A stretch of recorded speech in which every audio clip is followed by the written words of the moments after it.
We're back, everybody. We got more Lost Odyssey today. We're gonna hit 2 stories pretty quick, it looks like. So I've got my tea and my honey. I say that like they're separate. They're not separate things. It's just tea with honey in it. Hope everyone's had a good week.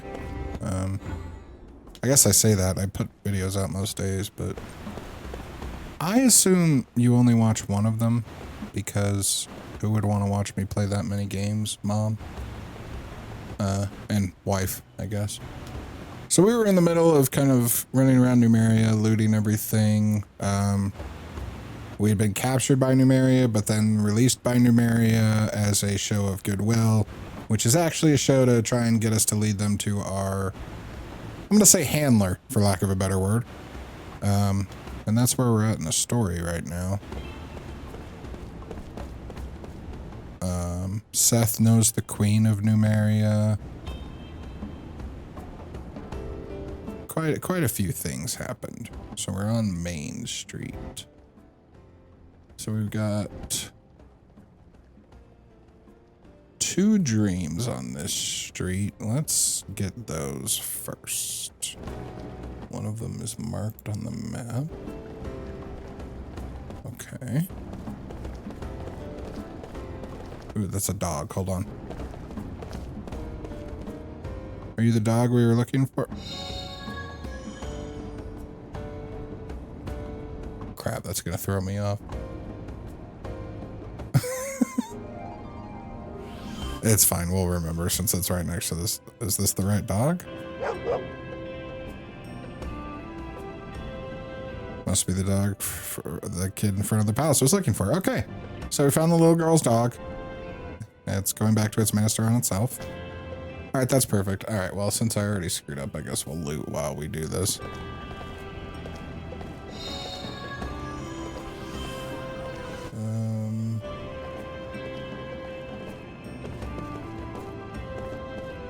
I have to take this. There's a bunch of seeds here.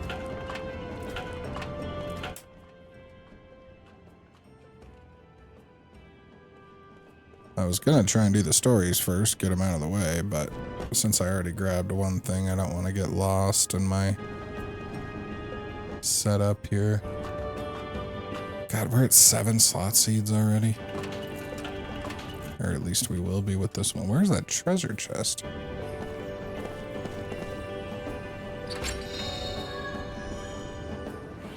Yeah, it might be time to dump one of these into both Kym and Seth, give them each 1 extra slot. I think they max out. So I don't think you could give them infinite skill slots. That would be kind of cheating. So we'll wait just a little bit longer because I think we're going to get another character here shortly. And that might change exactly how we want to do things. If we're at the part of the game I think we're at, I believe we'll be meeting some new people here soon. It's been interesting playing this again after, God, 10 plus years. How much some of it sticks out to me and how little some of the rest of it.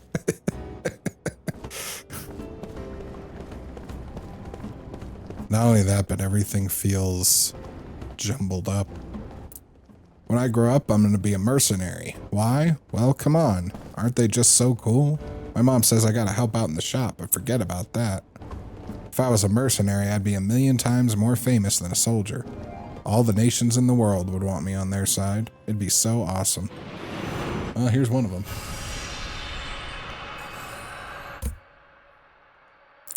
I drink some of my tea real quick.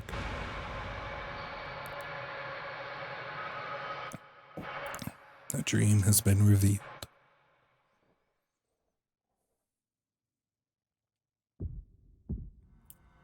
The ramparts will fall to the enemy. It is just a matter of time. They will mount their attack at dawn. The main body of the Allied forces has already drawn far back from the front. Only the mercenaries are left behind the barricade. Their orders, defend it to the death. These men who have gone from battlefield to battlefield know exactly what that means. This is the talkative mercenary. They've just left us here to die, chuckles the one called Toma in the darkness too thick for a person to make out his own hand. They want us to buy time so the main force can pull further back. We're supposed to be their shields, performing our final service for their employers.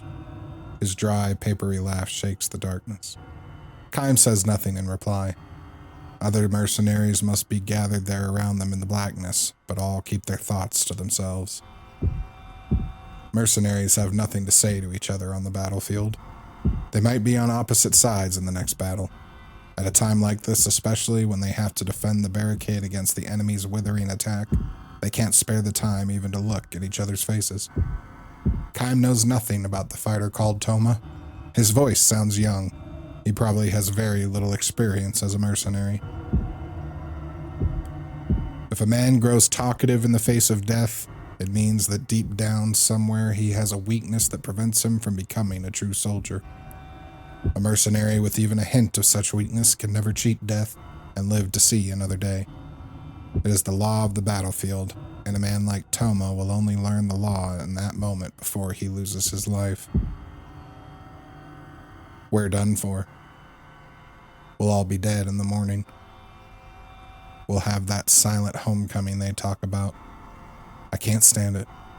I just can't stand it. In the darkness, no voices raises to second these sentiments. It's too late for talk like this. The day they chose the mercenaries' path was when they should have resigned themselves to death. They sell their lives for a little money. They prolong their lives a day at a time by taking the lives of the enemy one after another. That's what a mercenary is. Nothing more, nothing less. Hey, can anybody hear me? How many of us are here? We're all going to die together. We'll just be a line of corpses in the morning. Don't shut up now. Answer me. No one says a thing. Instead of voices, the silent darkness begins to fill with a tangible sense of annoyance. Wordlessly to gather on the battlefield, wordlessly to fight the enemy, and just as wordlessly to die. That is the role of the mercenary, the aesthetic of the mercenary, if such an expression may be permitted. But Toma has taken it upon himself to abandon that aesthetic. I knew it was hopeless from the start. Headquarters didn't know what we were doing, what they were doing. There's no way a strategy like that could work. You know what I'm talking about, don't you guys? We had to lose. It's a total mess. I wish to hell I had joined the other side. Then we could have gotten a mountain of cash for winning. We could have drunk ourselves blind. We could have had all the women we wanted. I could have gone either way on this one, but I picked the wrong side to fight on. Hey, you! An older voice booms out of the darkness. An angry voice. Yeah, what? Answers Toma, his voice more vibrant now, having at last found someone willing to talk with him. As if to crush his momentary enthusiasm, the other man goes on. How about shutting up for a while? If you really want to run off that mouth that much, I can send you to the next world a step ahead of the rest of us. I'm sorry. Instantly dejected, Toma falls silent and the darkness goes still again. The stillness is charged, however, with a deep tension. Far deeper even than before Toma started talking. The veteran warriors know. Watch out for talkative men. Being talkative means trusting in words. Trusting too much in words. Words are useless on the battlefield. You take up your weapon in silence. You steel yourself in silence. You fight in silence. You kill the enemy, or he kills you in silence. All the mercenaries here have lived this way. All but the talkative one. A soldier who clings too desperately to words may cling just as desperately to something else. To the sweet trap of betrayal, for example, or the seduction of desertion under fire, or the lure of madness.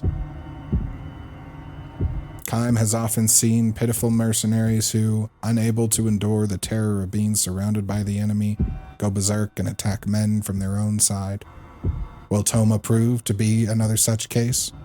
The possibility is great. and no doubt the other men are thinking the same thing too. In the stillness, they turn the same gazes toward Toma that they reserve for confrontations with the enemy, looking for any signs of change in his demeanor. The moment they perceive the slightest threat in him, a blade will soundlessly pierce the left side of his chest. The silence continues. Not even the usual all-night cries of insects can be heard tonight as they were the last night. Perhaps the insects knew enough to clear out in advance of the enemy's dawn attack. The thought reminds Kime that he saw no birds in the area yesterday either. Although criminals came to snatch food when the men first built this fortification, there's been no sign of them for several days now. Animals have mysterious powers of foreknowledge that humans have lost. This becomes painfully obvious for anyone who any visit to the battlefield. There can be little doubt that the animals have turned their backs on this barricade. Right about now, in some distant forest, a huge flock of blackbirds may be taking wing in search of human corpses to strip of their flesh. It's feast time, boys. They already know somehow. Once the sun is fully up, the battle will be over. If they don't get here first, they'll lose their feast to a flock from another forest. Their black bodies hidden against the night sky. Those birds are now probably flying for all they're worth. A voice in the night. Toma's voice. Weeping. Listen, you guys. I don't know how many of you are out there, but we're all going to die in the morning. Or most of us. Maybe one or two will live to escape. No more. Think about it. Those are lousy odds. You've all been through this before. You're veterans. War heroes. You're probably not scared. But even so, even if you're not scared, don't you think this is stupid?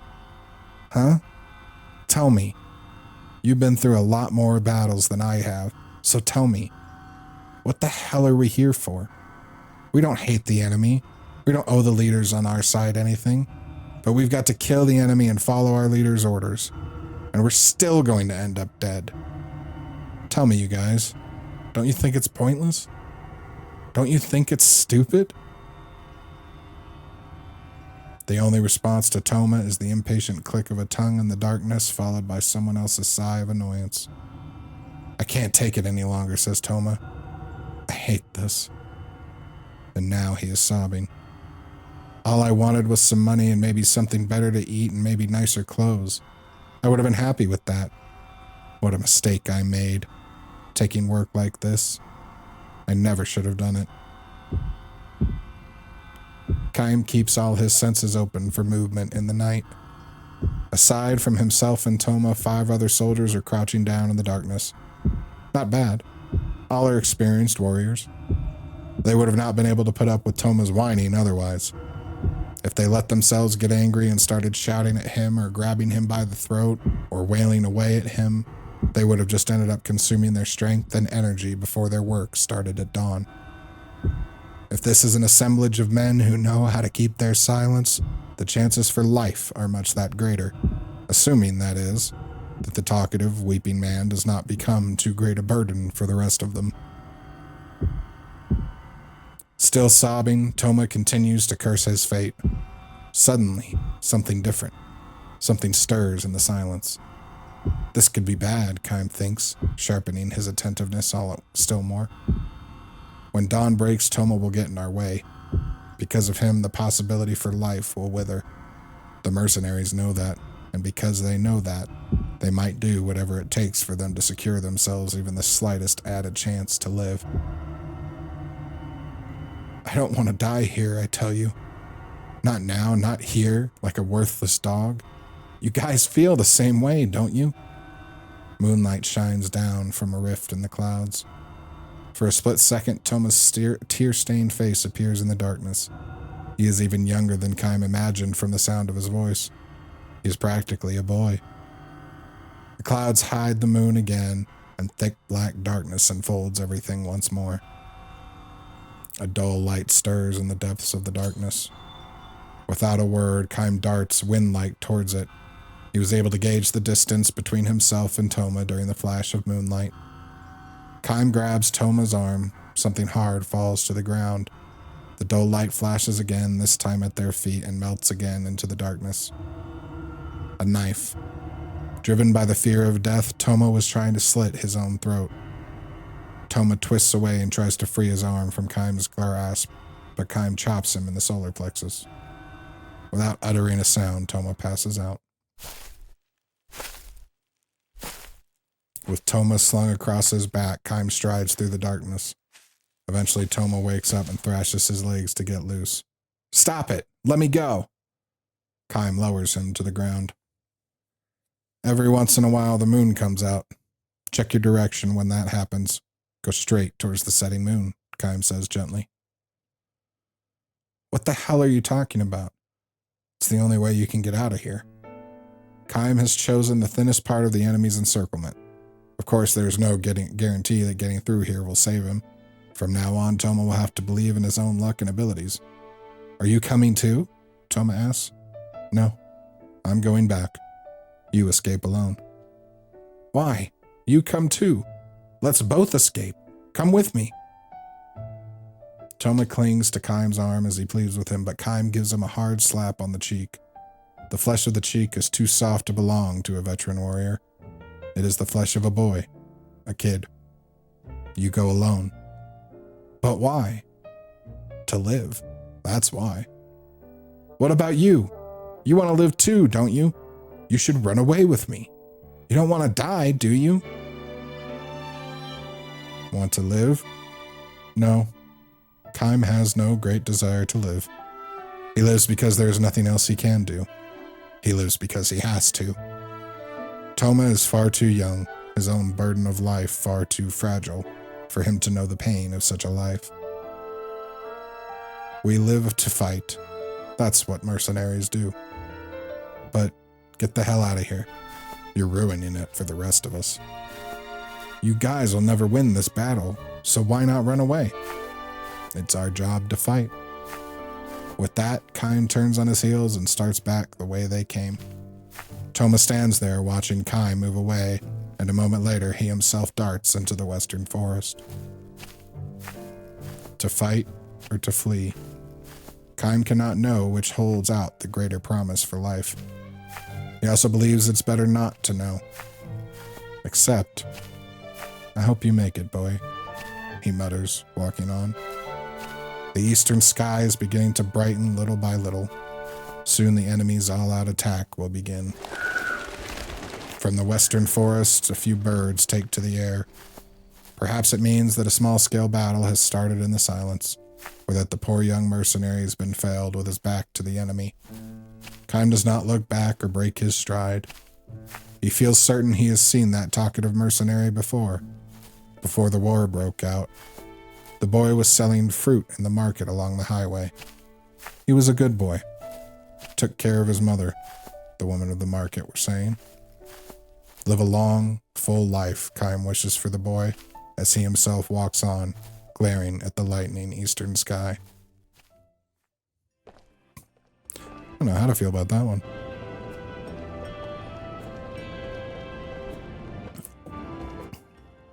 I mean, as usual, just a little bit gut-wrenching, but not as sad.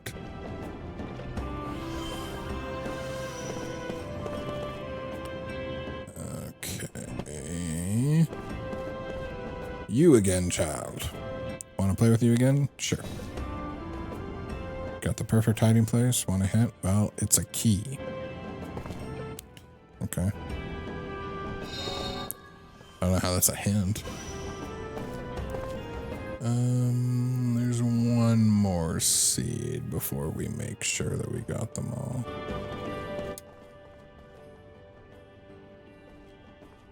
I'm tired of this. He was the one that suggested going on the gondola for our date, but just how long does he expect me to wait?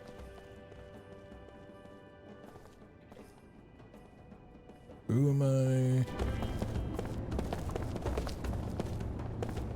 I'm supposed to talk to someone else about this.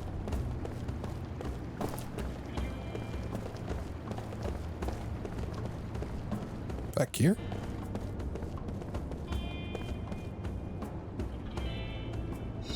got another seat. Okay, so I think that's all of them. So we should be at 15. Yes. Okay. So we're still on seed, or on track for seeds. We got our slot seed. We got our first stream. There's still another one over there, but we'll finish this other bit first. Uh-oh.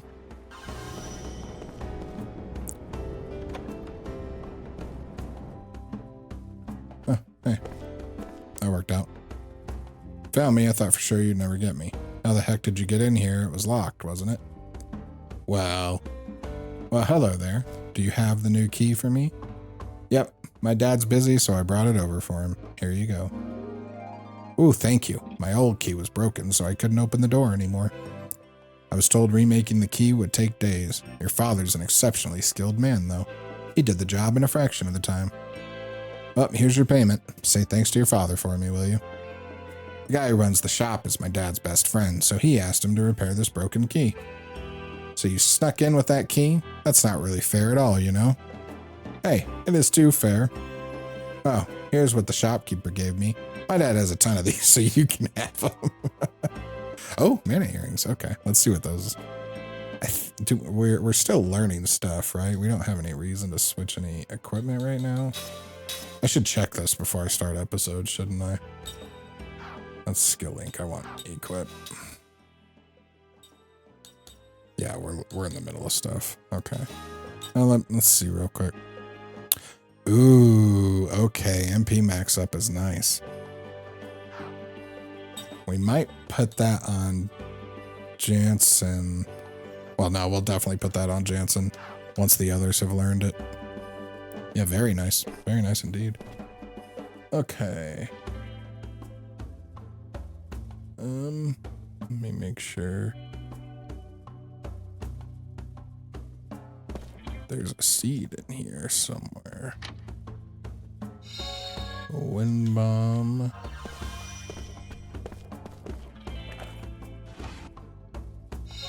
Okay. I almost didn't even see that. That would have been pretty annoying.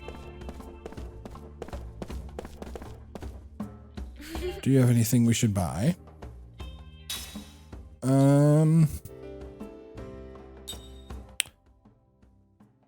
We don't have a ton of money right now. We probably want to start getting some status heals.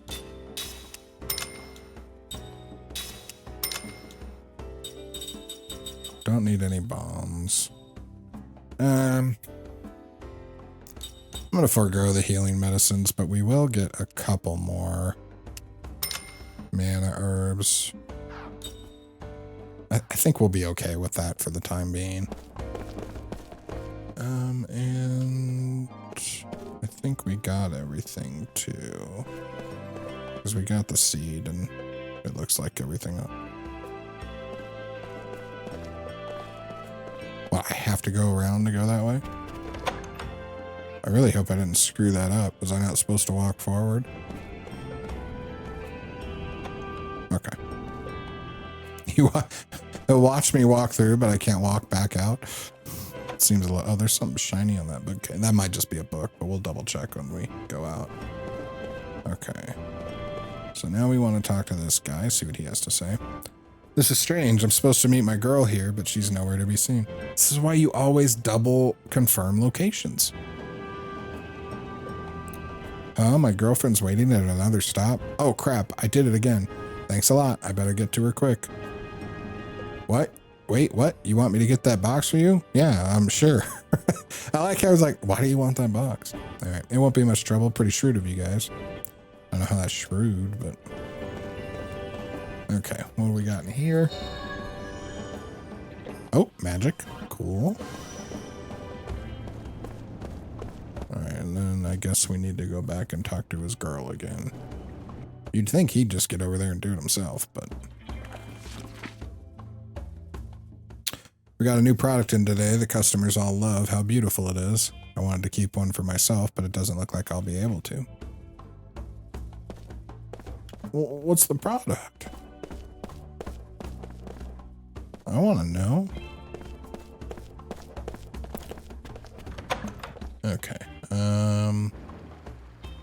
Just because I'm a paranoid sort. 16. Okay, we're fine there.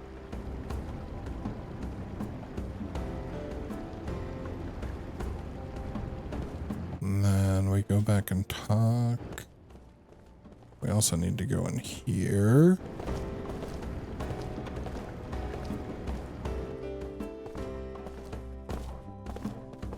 I wonder where the item could be in here. 10G. Is this an actual store or is it just...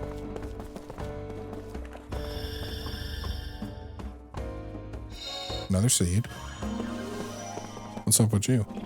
Welcome, what are you looking for? Sorry, this room at the end is off limits to regular customers. What kind of shady shit's going on in here? Is there any way to the back of this one?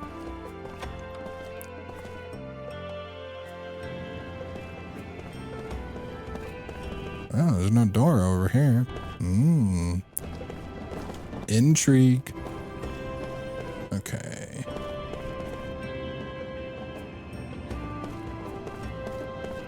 Now we need to talk to her again.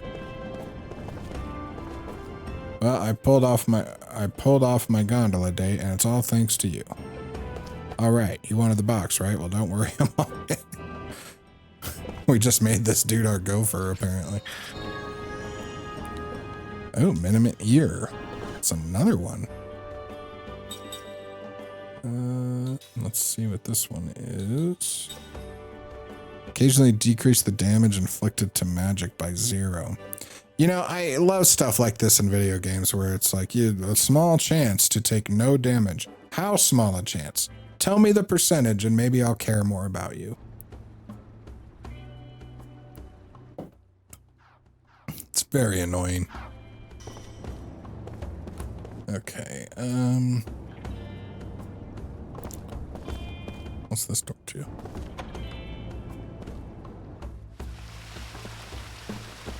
Artist salon. There's a base here.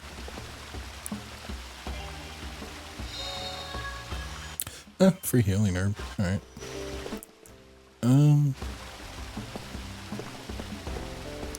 This just must be like a intellectual salon.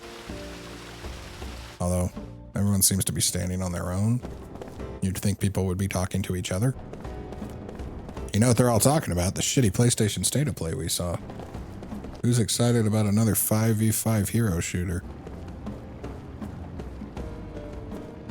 New Astrobot game, though. Very excited about that. Thank you. Now the loading's all taken care of.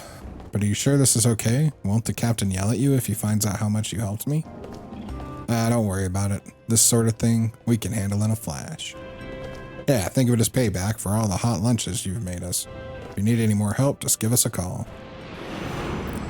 Alright, second story time, everybody.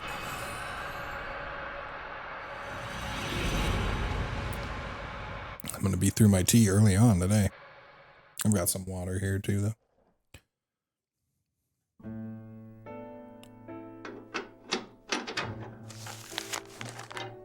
Letters from a weakling. Okay. Once there was a woman who came from a foreign land to marry into an old family. Her husband was from a tiny village in the mountains, but he was working in a thriving harbor town abroad when he met and fell in love with her. At the time he asked her to marry him, his father in his home country collapsed and died.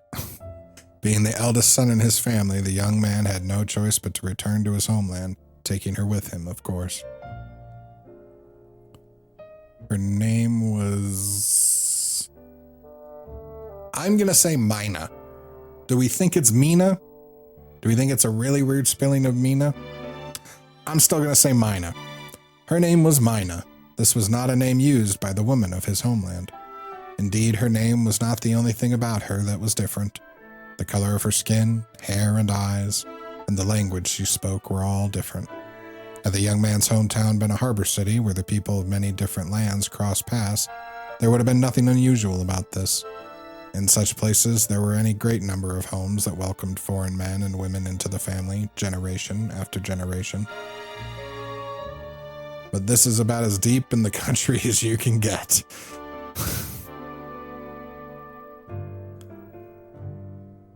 I'm gonna refrain from Deep South jokes. Okay, the young man told Kime, sighing, on the night he made Mina his wife. Kime had rushed here all the way from the harbor town in the far country to attend the wedding. At the banquet, the young man had given Kime a look, and the two had slipped away from the festivities. They were standing in the garden looking up at the night sky.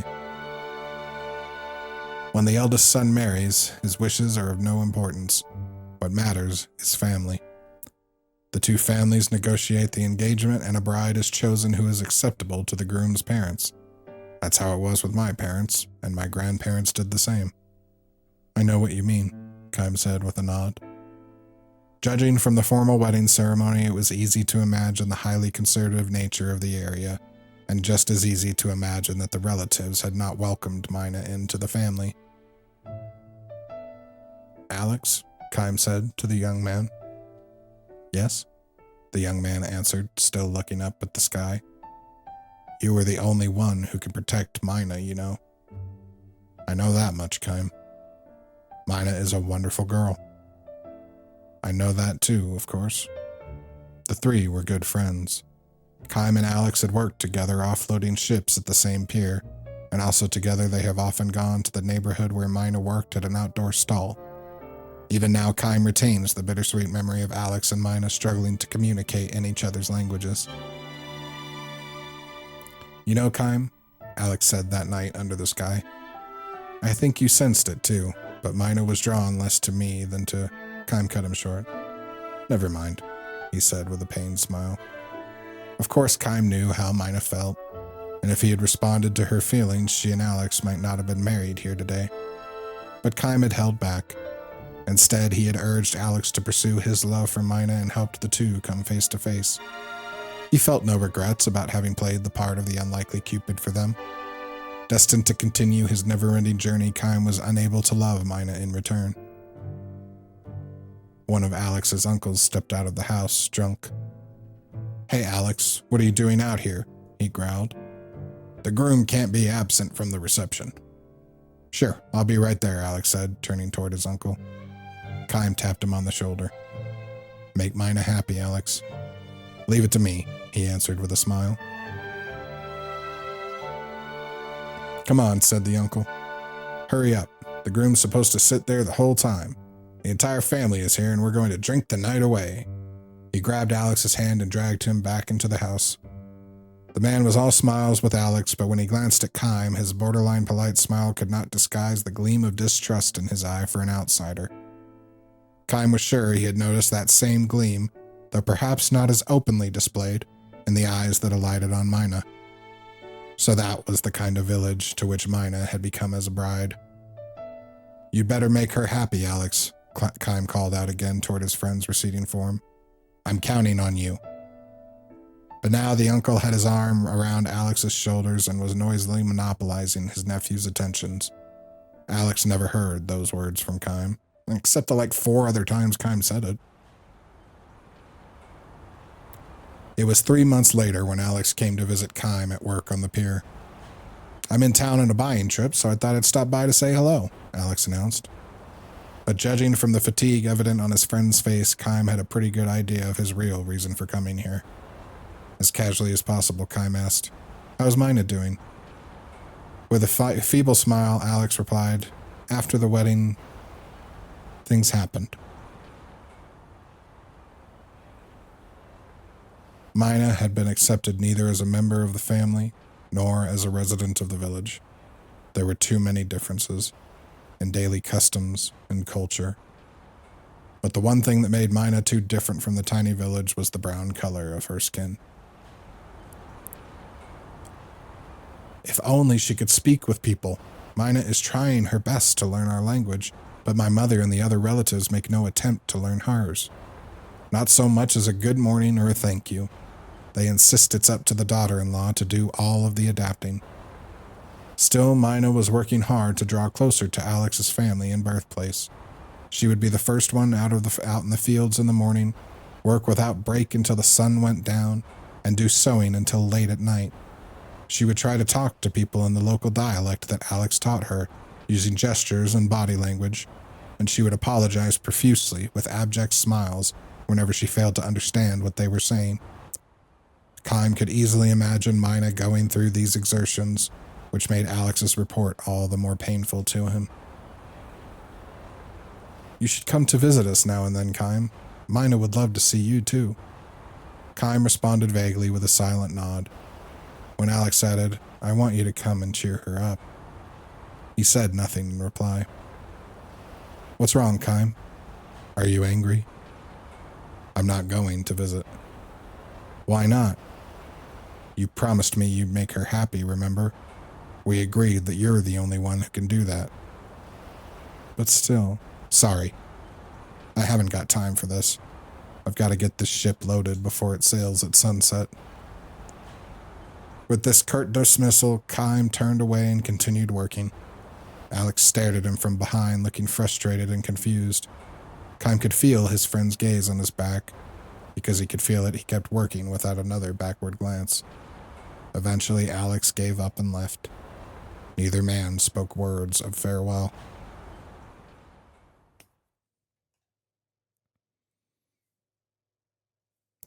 A year after the wedding, Mina gave birth to a son. The boy had brown skin like his mother. He had just started crawling when Alex visited Kime again.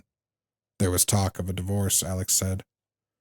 There's nothing wrong with our relationship. Mina and I love each other, that's for certain.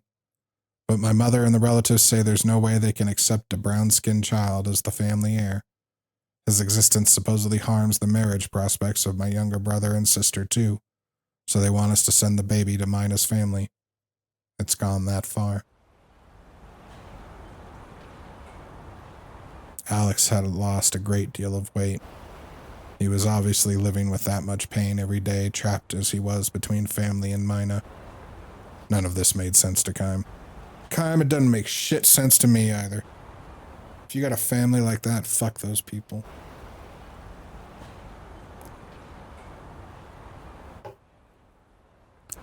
However trapped Alex might be, as long as he was firm on what was important to him, there could only be one answer to his family's demands, and he should be able to arrive at it without anguish or confusion. I know how strong you are, Alex sighed, speaking to Kime's back as Kime went on hoisting huge, spine-snapping crates in silence. The longshoremen here were paid well for handling crates on their own, loads that it would take 3 ordinary men to lift. The daily wage was calculated by the number of loads each man lifted, so asking for help would result in a pay cut. For this reason, Kime and the others never complained or asked for help. They would lift even the heaviest loads by themselves. Alex had been like that too. If someone nearby asked him, "Are you going to be okay with that?" he would be all the more determined to do it on his own. Fine, fine, he would smile, and gritting his teeth, he would lift the giant load. But Alex was not like that anymore. Starting to think that maybe, in the long run, tying Mina down to life in my village is just going to make her unhappy. My relatives say they'll support Mina and the baby, so it's not just as if I'd be abandoning her or chasing her away. It's just that, for both our sakes, starting a new life. Having finished piling crates on the deck, Kime turned towards Alex for the first time. He was looking down Alex on the pier. And you're all right with that? Huh? If you're convinced it's the right thing, then go ahead and do it. It's not for me to interfere. Alex's feature distorted under the impact of Kime's words. Kime said nothing more, but went back to work. His anger and frustration were reaching the boiling point. Alex had no idea that Mina had been writing to Kime on occasion since shortly after the wedding. About the hardships she'd been facing in the home of her husband's family, she said not a word. Instead, she would spell out how happy her current life was and declare repeatedly how much Alex loved her. Always the letters would end like this. I'm sure you, too, must be living happily, Kime.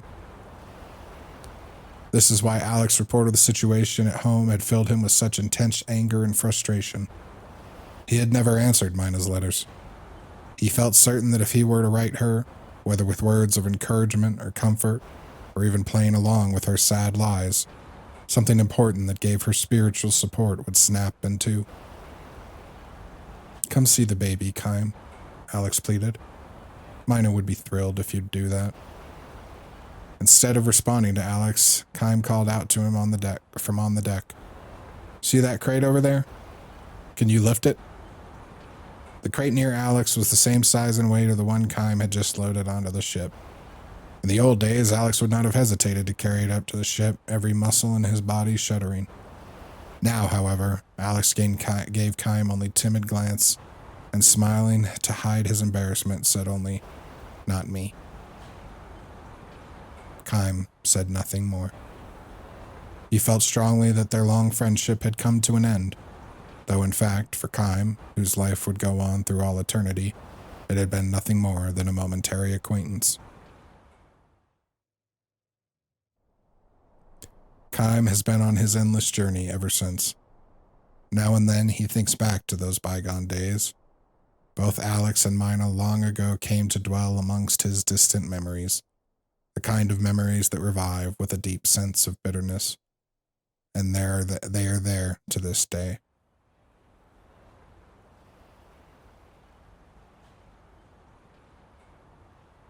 I didn't really expect more after that, right? All right, Alex made his third trip to see Kym a year after the baby was born. Having wasted away to a mere shadow of his former self, Alex stared vacantly at Kym, and his voice lacked all intonation as he announced Mina's death. She had killed herself. Hanged herself in the barn. Kym was amazed at his own detachment as he took in Alex's words. Mina's letters had stopped coming several months earlier. Either she no longer needed to spin those sad little lies about being accepted by Alex's family and the townsfolk, or she had lost the strength to invent them anymore. In effect, it was the latter, Kym was learning now. To the very end, she could not make anyone accept her. My mother, my family, or the town, Alex said tearfully. She was all alone, finally, to the very end. Without a word, Kym punched Alex in the face. Alex seemed to know and accept the fact that the punch would be coming. He did nothing to resist or defend himself. The fist hit him full on and sent him sprawling in the road. "Why?" Kym demanded to know. "Why did you say she was all alone?" And when Alex righted himself, he smashed him in the face again. Alex began coughing violently and uncontrollably when he spat up a glob of blood. A broken back tooth came out with it. Kym knew well enough that Alex had been suffering too, that he had been engaged in a desperate struggle to do something about being trapped between family and wife. Otherwise, he never would have wasted away so dramatically from the brawny young man he used to be. As well as he knew this, however, Kym could not forgive him. He had promised. He had given his word. He would make Mina happy. He would protect her. Kym could never forgive Alex for failing to make good on his oath. Wiping the blood from his mouth with the back of his hand, Alex dragged himself to his feet. "I know how strong you are," he said to Kym as he had once before, but this time his words took on a far sadder tone. "But let me tell you this, Kym. My mother and my relatives and the others, their way of looking at things is not completely crazy. To live in peace and quiet in the country, you have to follow the country's special rules. It just so happens that one of those rules was not to accept a bride like Mina. I was born and raised in that village, and I know the village code, know it all too well, which is why I've been in such pain all these months. I'm a weakling, I suppose, in your eyes. I'm probably so weak you want to spit on me. So laugh at me, hit me, despise me if you want to. Come on, hit me again." Alex thrust his face at Kym for more punishment, and Kym threw another punch. This one landed squarely on his nose and may have broken it. Alex crumpled to his knees. The blood that gushed from his nose was blacker than the blood from his mouth. Alex looked up at Kym with a smile of self-derision. Mina should have been with you. That's what I think. If she had married you and not some weakling like me, she'd still be alive. With a wordless, strangled cry of rage, Kym lunged at Alex, grabbing him by the collar and hoisting him to his feet. Another punch, and still another. Kym was not planning to stop punching Alex. Now, though, with Kym's hand still fastened to the front of his shirt, Alex looked straight at Kym for the first time since coming to the dock. Why didn't you ever answer Mina's letters? That's all she was hoping for. A letter from you. So he knew. Alex knew everything. It's terrible out there in the country. Anybody who wants to can find out who wrote letters and who got them. Everybody out there is like family. Everybody but Mina, that is. If Alex had wanted to, he could have quashed Mina's letters easily. Then not one of her sad little lies would have reached Kym. But instead, Alex had read the letters, resealed the envelopes, and sent them to Kym one after another. He had internalized Mina's sad little lies and started looking for Kym's answers even before she did. Kym stopped his fist in midair and asked, how could I possibly have answered her? Why not? Alex retorted. You knew how trapped she was feeling. You must have known how much encouragement one word from you could have given her. But you were Mina's husband. Yes, that's true, but you were always the one deepest in her heart. I knew that, and because I knew that, this was the only thing I could do. No, that couldn't be. Astounded, Kym lowered his fist as Alex said to him, I wrote to her. I pretended I was you, and I wrote her letter after letter. Be strong, I told her. Keep your spirits up. I'll come to see you soon. You're too strong, Kym, so you can't understand the feelings of weak people. But I don't have that problem. I'm weak. I understand how a weakling like Mina felt. Alex cried, the blood streaming from his nose and mouth. There is one thing I don't know, though, Kym. I don't know whether Mina actually believed that the letters I wrote were from you, or whether she knew what I was doing and pretended to believe. I wonder. Was life in my village so painful to her that she couldn't go on living without pretending to believe? Kym made no attempt to answer Alex's question. Slowly, he let the strength go out of his clenched fist and released his grip on Alex's shirt. Alex drew a step back from him, then took another step, putting distance between them before this final revelation. There was one letter, just one that I didn't send to you. That was 3 months ago. It was the first letter in which Mina begged you for help. She said she wanted to run away and asked you to come and save her. As soon as possible, to rescue her and the baby. That was the letter Alex threw away. Posing as Kym, he wrote a 2-word answer, be strong. The day after she read the letter from Alex, Mina hanged herself in the barn. Kym stood rooted to the spot, crestfallen. This left him momentarily defenseless. Alex shot his fist at Kym's solar plexus, though his feeble blow could hardly be called a punch. The pain it inflicted might have been greater for Alex's own fist than for Kym's superbly conditioned muscles. What an idiot I was. Be strong. Such words might have meant something to somebody like you, but the burden of a weak person like Mina with them, no, they could only break and crush her. Alex gave another tearful, self-disparaging smile and thrust his face towards Kym. So hit me. I don't give a damn. Hit me all you want. Beat the hell out of me, but let me ask you this, Kym. If I had sent her last letter to you, would you have finally answered that one? Would you have been able to accept Mina in all her weakness? Kym did not know how to answer this question, nor did he raise a clenched fist to Alex again. So ended the story of Kym and Alex. Alex turned and walked away, but Kime could not bring himself to call out to him. He simply stood there, drained of all emotion, and watched him go. Alex did, however, turn to face Kime again when he had put enough distance between them so that Kime could barely make out his voice. "I can tell you this much, Kime," he shouted. "I'm going to raise that boy of mine.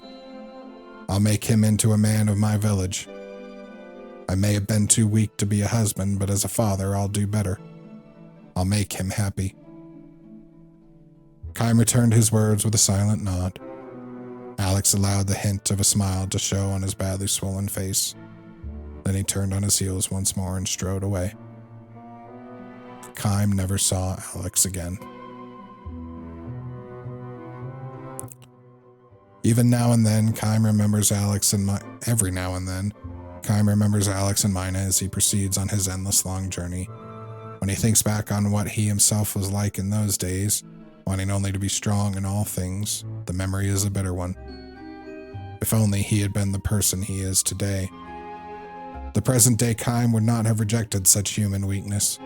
Now he can accept the fact, sometimes with a pained smile, sometimes with genuine heartbreak, that everyone is weak. If only he could begin his journey again. Mina might not have had to die. But this is no more than a hopeless dream. He meets them only once and they are gone forever. The mortals, the humans, the ones without eternal life. This is what makes them all the more dear to him. This is what makes his breast burn for them. Aware now that he has failed to love human weakness throughout his battles and his wanderings, Kime turns his steps towards Alex's old village. Alex himself, of course, is long since dead. But Alex's descendants, he can tell at a glance. They have brown skin. Brown-skinned youths are the ones in charge of the village festivals. Brown-skinned old women teach girls how to weave floral decorations. Brown-skinned children and those who are not brown play together in all innocence, free of care. Perhaps this can comprise a tiny epilogue to the story of Alex, Kime, and Mina. The graves of Alex and Mina lie side by side atop a low, windswept hill. Kime picks flowers from the field and offers them at the doomed couple's graves before returning to the road. What is human strength, after all? Kime still does not know the answer to this question, and this is why, again, today his journey must go on.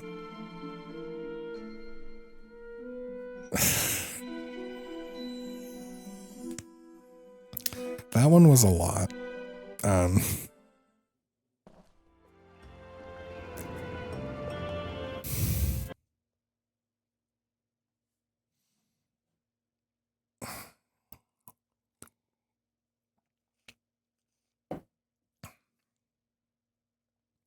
These have all been emotional, but that one was a lot. So for anyone listening, sometimes family is just a word. Yeah. Sometimes ignoring family is the right thing. Okay.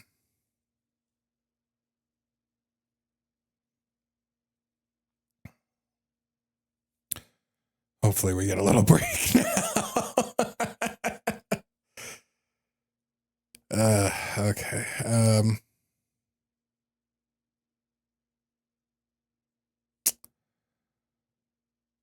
Oh, okay. So we have to unlock the shop and the... God, how do you just keep playing a fucking game after reading that? God, maybe we should not find all of the answers or all the stories. Like, jeez. There's still like 30 left. Now like 20, hold on, let me see. 21, there's still, so we're about a third of the way through the stories now.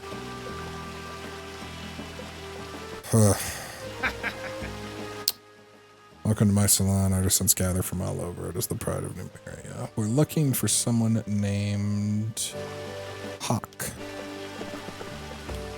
Your name is not Hawk. You look like a hawk. Hey, you are Hawk. Ah, hello there. Have you been to my shop yet? I mean, the place where I work at Nin's Luxury Palace. You couldn't get into the showroom? Oh, because you don't know the password. Soldiers have been breathing down his neck lately, so you'll need a password to get in. Once the clerk stops you, you tell him you're there on Totomus's recommendation from the salon. Totomus is the brother of salon's owner, and he's one of our best customers. Be sure to try it out, all right? We're just powering through. I'm just going to keep playing and keep talking and hope that story leaves my soul. Ugh, God. Okay,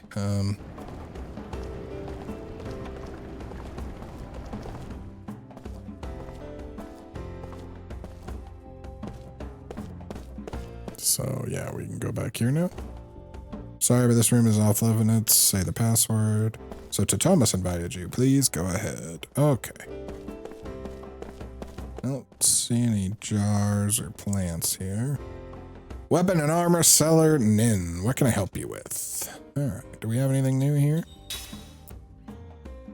Huh, so apparently that sword we got for having the seeds did not last very long. Since it's already a better one. Do we...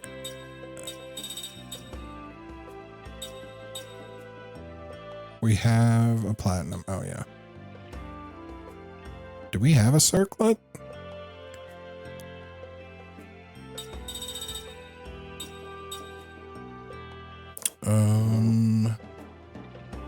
We don't have anti-sleep. That would be good to have. Do we have a circlet? Let me check. We want to equip these weapons anyway so we can sell the old stuff.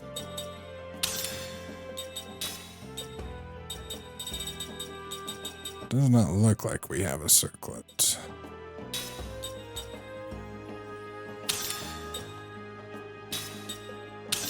Okay, so we'll buy a circlet and the alarm clock.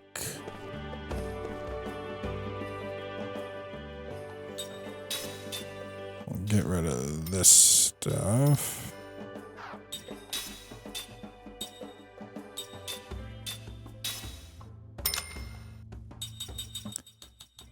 We don't have enough left for the alarm clock. What do we... the bombs aren't even worth selling, really. They're not...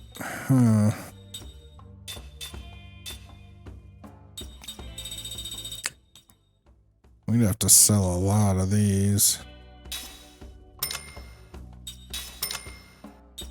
I should have bought the alarm clock first. That's a screw up on my part.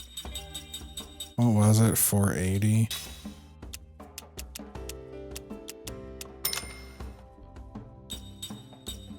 I mean, we're gonna get plenty of ring making materials, so 480, yeah. So we need 35 more.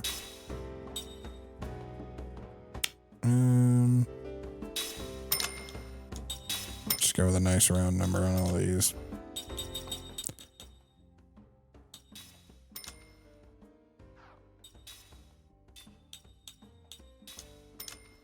Okay. Everything else, I'm pretty sure we have.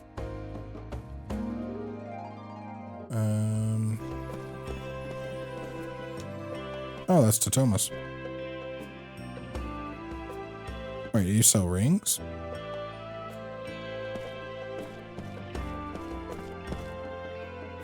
Trace. Ring assembly. Oh, yeah. We can like merge rings. Yeah. I don't know that that's ever going to be as useful as just making our own. I think once we have the stuff to make certain things, that's just better.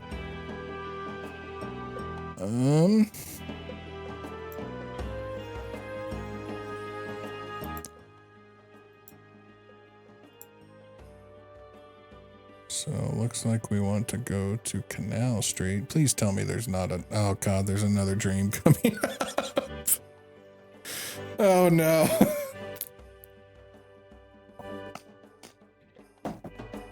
I made a huge mistake.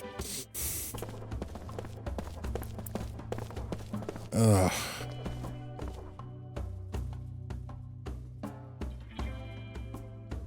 Okay, so it'll just trigger by walking down the street. I'm gonna run back and save first though, because we've been playing for like an hour and have really done nothing but read 2 stories. I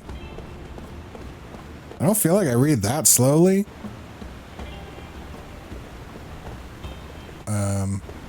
God, I almost just want to skip this next one. If we do, I'm gonna forget about it and we'll never go back though. But I just want to save and make sure we don't crash or anything. And we can get whatever this. I assume there's some kind of reward for finding the dog.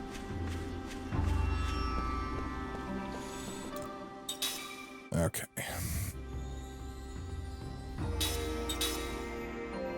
God. I apologized. Should we just end this week's right now? Like, damn. That one was frickin'. Maybe this next one will be nicer. I really liked the Upstreamers one last week. Here you can have this. Thanks again. Yeah, well, that was lackluster. Yeah, like, I found the Upstreamers one, like, uplifting. So, like, not all of them are absolutely awful. Why is Jeff Keighley streaming? Just got an alert on my phone that said the Game Awards Twitch channel is live. Hold on, I have to check. Because if it's something important, I will happily use that as an excuse to say, hey, short episode this week. He's just taking questions for Summer Game Fest. Crap, not a good enough reason to turn it off. We still got like 2.5 hours left. Everybody should take a break, though. Don't keep watching the video right now. Take a break. Go hug someone. Pet your pet. Eat something tasty. Do something to cleanse your soul a little bit, because geez. Just frickin' geez. Okay.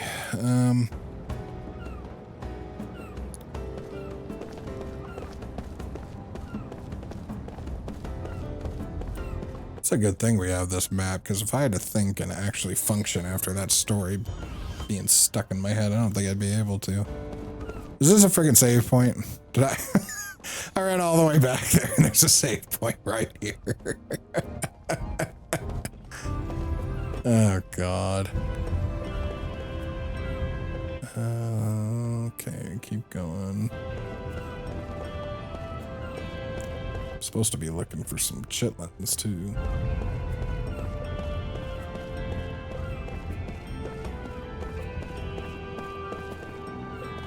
Mom asked me to go buy a thing, but they don't have it here. Alright, good talking to you. I am under the bridge. This seems to get me nowhere. Oh, I almost missed a seed. Yeah, I am just not here now. That story kicked my mental butt. Oh, this fruit's not glowing. I might have actually missed that one. That might be the first one we could easily miss.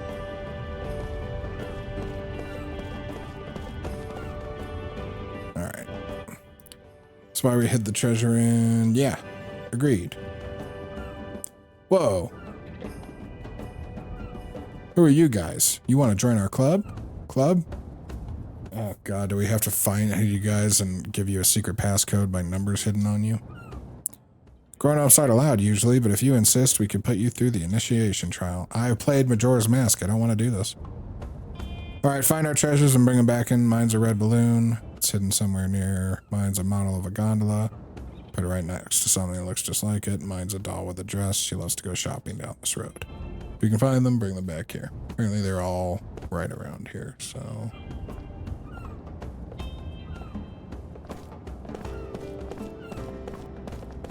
Well, that's easy. They're just gonna glow. Alright, there's the doll. Then we gotta back up a little bit to get the other two.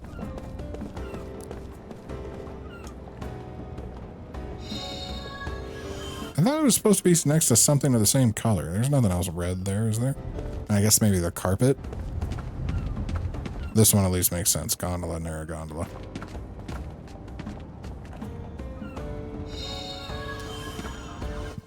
Alright, we'll go back to them. We'll see if this was worth it. I don't know how many of these are worth doing, because that dog thing just gave us kind of basic stuff. Hopefully they give us something.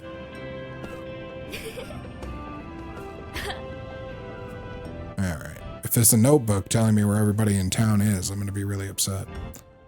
You found all the treasure? Well, I guess you'll be the first grown-up to join our club then. Here's your proof of membership. I found this in the trash can over there. Pretty cool, huh? Oh! Earring? Okay, what is...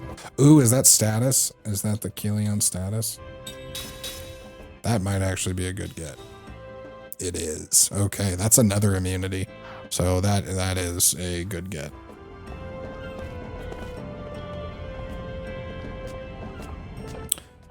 Hey, wait up. Huh? You're not my brother. I'm aware I'm not your brother. Sorry, my sister must have caused some trouble for you. Not really. She just said hi. Look, you're gonna get lost if you keep that up. I told you to wait while we get you the balloon, didn't I? All right, here we go. God, just a little optimism.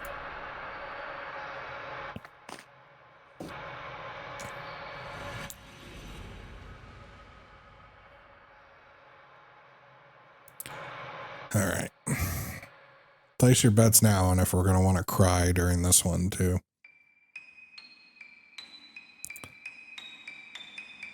Don't forget me now, you hear?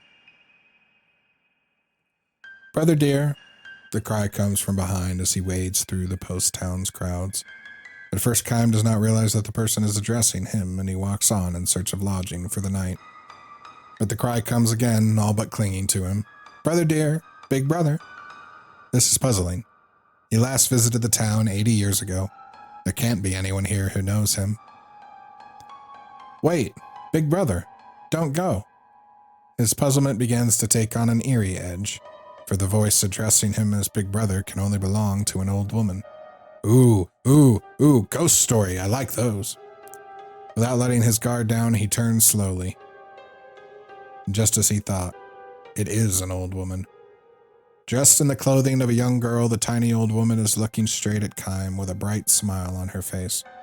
I think you may have the wrong person, he says, allowing his discomfort to show. No, I don't, she says with a big shake of the head and expanding smile. You're Big Brother Kime. Well, she got it right. What? That was the wrong inflection. I apologize for that. What's wrong, Kime? Did you forget me? Well, I mean, he can't place her. Even if it were to succeed in doing so, he knows he has no acquaintances in this town. He wonders, could this be a chance re-encounter with someone he once met on the road? But no, he is sure he doesn't recognize her, and strangest of all, why should this woman, who looks so old to be his grandmother, address him as Big Brother? Maybe she's just a fan of reality television. Don't pretend you don't know who I am, Kime. You're so mean. She yells at him loudly enough that the people in the crowd stop and stare at them. It is not just the fact that she is shouting, of course. People always have to shout to be heard in these crowded streets. That alone would not attract attention. The old woman's voice is different from the normal adult yell. It is like the innocent, unrestrained cry of a little girl who throws her whole body into her scream. People turn shocked expressions on the old woman and quickly avert their eyes. Their dismay is understandable. The old woman has her stark white hair tied up with a colorful ribbon, and her dress has the same floral pattern and floppy sleeves as a little girl's. Many of the passerby look at the old woman with a mix of sympathy and pity on their faces. Gradually, Kime begins to comprehend the situation. This old woman has simply lived too long. This is why the past, locked away in her memory, has become realer to her than the reality before her eyes. Well, especially since you look the same, bro. A middle-aged passerby tugs on Kime's elbow. If I were you, I would just walk away. Don't get involved with her. She'll be nothing but trouble. It's true, says the wife by his side, nodding. You're a stranger here, so you don't know, but this old woman is senile. You can ignore her. She'll forget everything in 5 minutes. They may be right, but the fact is, this old woman knows Kaim's name. In the little girl part of her mind, she thinks of Kaim as her big brother. He tries probing his distant memories. He spent no more than a few days here so long ago. He got to know very few people, and there can't be any of those left who still remember him. When Kaim goes on standing before the old woman, the nosy middle-aged couple become indignant. You try to be helpful, and what does it get you? Snorts the husband. Nobody asked for your opinion to begin with, bub. Let them work it out themselves, adds the wife. Let's just go, which they proceed to do. Winding up her voice for maximum shrillness, the old woman calls out to them as they walk off in a huff. Don't forget me now, you hear? In that instant, Kaim's memory makes a connection. The old woman greets his look of recognition with an expression of joy. Do you remember me now? She cries. I'm Shushu. It's me, Shushu. He does remember her, a little girl he met in this town 80 years ago. Perhaps 5 or 6 years old at the time, she was a precocious little thing whose lack of shyness with strangers came from her being the daughter of an innkeeper. Somewhere along the way, she had probably picked up a phrase she heard someone using, and so whenever a guest would depart after a number of days at the inn, instead of the standard goodbye or thank you, she would see the person off with a smile and a cheery, "Don't you forget about me now, you hear?" Only now, when he is suddenly able to see the girl beneath the wrinkles, Kaim must avert his gaze from the old woman's face. What's wrong, big brother? He cannot bring himself to look directly at Shushu's vacant stare. 80 years have gone by. What can they talk about when a man who never ages meets a little girl from a distant past who has aged too much? Let me through here, please. Sorry, let me through here, please. Forcing his way through the crowd, a young man rushes up to where Shushu and Kaim are standing. Great-grandmother, how often do I have to ask you not to go out without telling me? After scolding the old woman, he turns to Kaim with an apologetic bow. I'm terribly sorry if she's been a bother to you. She's old and getting senile. I hope you can forgive her. Shushu herself, however, angrily pushes her lips and demands to know, What are you talking about? I'm just playing with Big Brother Kaim. What's wrong with that? She peers at the young man and asks, Who are you? The young man turns his sad gaze on Kaim and begins to apologize again. With a pained smile, Kaim stops him. Kaim knows that, at times, it can be sadder and more heartbreaking for a life to be prolonged than it can for it to be cut short. Sad and heartbreaking though a life may be, however, no one has the right to trample on it. She just can't seem to get it through her head that she's old. Even if I hold up a mirror to her, she asks, Who's that old lady? Man, I'm only 36 and I say the same shit when I look in the mirror and my memory's fine. I guess I don't say who's that old lady, but you know what I mean. The young man, whose name is Cash, further explains the situation to Kaim. She might forget that she ate breakfast, but her memories from childhood can be clear as a bell. Kaim nods in silent understanding. Cash and Kaim sit on a bench in the town plaza watching Shushu pick flowers. She is apparently making a floral wreath for her long-lost big brother. But really, sir, do you have time for this? Weren't you in a hurry to get somewhere? No, I'm fine. Don't worry. Thanks very much. He smiles for the first time and says, I haven't seen her this happy in ages.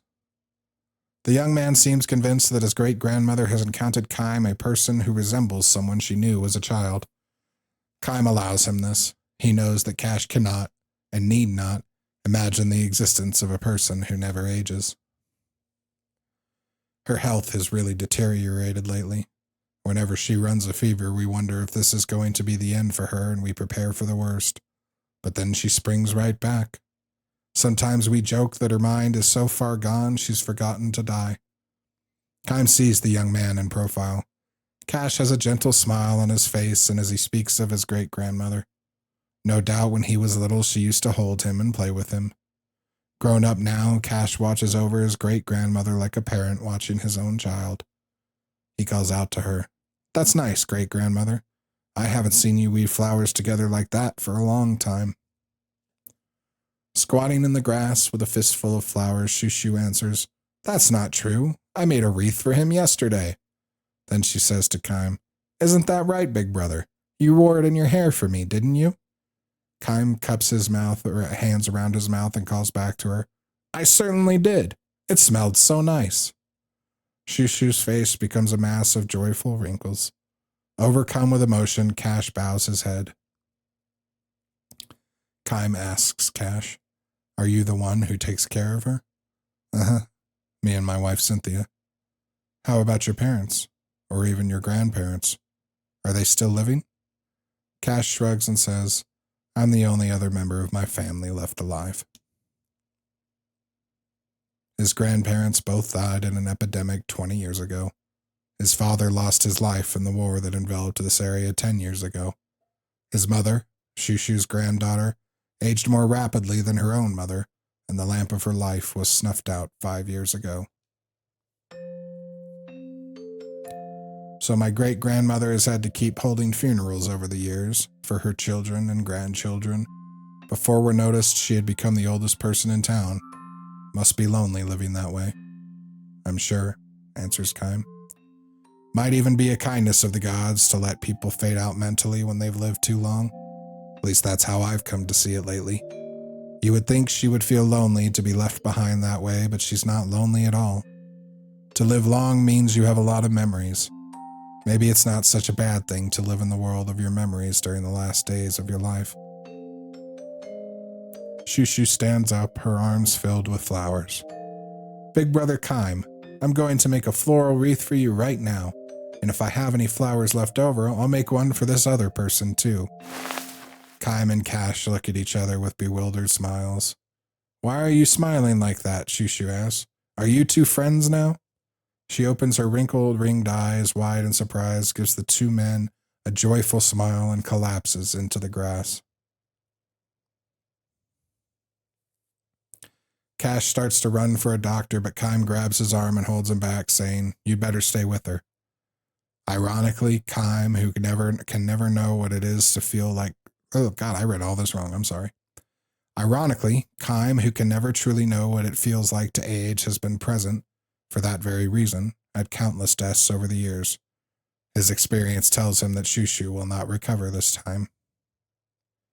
Shushu is lying on her back where she has fallen, her armload of flowers now spread over her chest. Her face wears a smile. "Wait just a minute, big brother Kime. I'll make your wreath for you right away." Her mind is still lingering among her memories of the past. Will she stay like this to the very end? "Keep fighting, great-grandmother. Don't let go." Cash clings to her hand, tearfully shouting encouragement, but she may not even realize that it is her own great-grandson. "It's me, great-grandmother. It's Cash. You haven't forgotten me, have you? I bathed you last night. You knew who I was then, didn't you?" Cash appeals to her with all his might. But Shushu, a girlish smile on her lips, is departing for that distant world. "I'm going to be a father soon, great-grandmother. Remember? I told you last night Cynthia has a baby inside. It's going to make you a great-great-grandmother. Our family is going to grow, another person with your flesh and blood." Still smiling, Shushu grasps one of the flowers on her chest in her trembling fingers. She thrusts it towards Cash in a voice no more than a whisper, and she says, "Don't forget me now, you hear?" Cash doesn't understand. Indeed, how could he know the little phrase she always used to speak long before he was born? Kime puts his arm around Cash's shoulder and says, "Answer her." "I know what you mean, great-grandmother. I won't forget you. I will absolutely never forget you. How could I forget my own great-grandmother? Don't forget me now, you hear? I won't forget you, great-grandmother. Believe me, I'll always remember you. Don't forget me now, you hear?" Shushu closes her eyes and lays her hand on the flowers on her chest as if groping there for something. She seems almost to be trying to open the door to where her memories are sealed. A soft breeze moves over her. The flowers adorning her chest dance in the wind along with the memories. Surely among those memories is the Kime of 80 years ago. Kime snatches at one of the petals dancing in the wind and closing it in the palm of his hand. Shushu will never open her eyes again. She is left on a journey to a world where there is no past or present. The only ones she has left behind are Kime, who will go on living forever, and Cash, who is about to welcome a new life into the world. Clinging to her corpse, Cash rises his tear-stained face to look at Kime. Thank you so much, he says to Kime the traveler. Thanks to you, my great-grandmother was so happy to be picking flowers at the very end. No, it wasn't thanks to me, Kime says. He closes his fist on the petal in his hand and says to Cash, I'm sure if she had made a wreath, she would have given it to your sweet new baby. Cash shyly cocks his head and mutters, I hope you're right. But then, smiling through his tears, he declares, I'm sure you are. About that promise you made to her. Be good and don't forget her. No, of course not. People go on living as long as they remain in someone's memory. With these words, Kime begins to walk slowly away. Behind him, he hears Shushu's voice. Don't forget about me now, big brother Kime. You hear?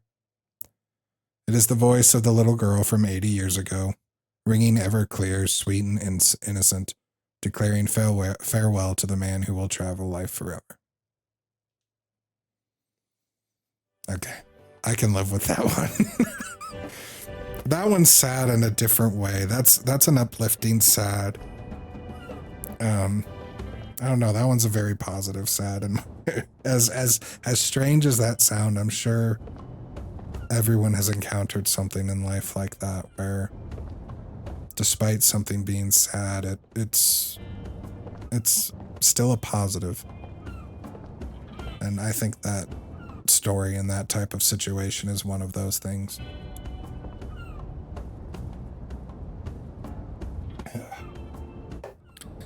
Alright, maybe we'll get some actual gameplay in today still. Okay, so we got some more items to grab. I liked that store. Certainly beat the hell out of the last one. Okay.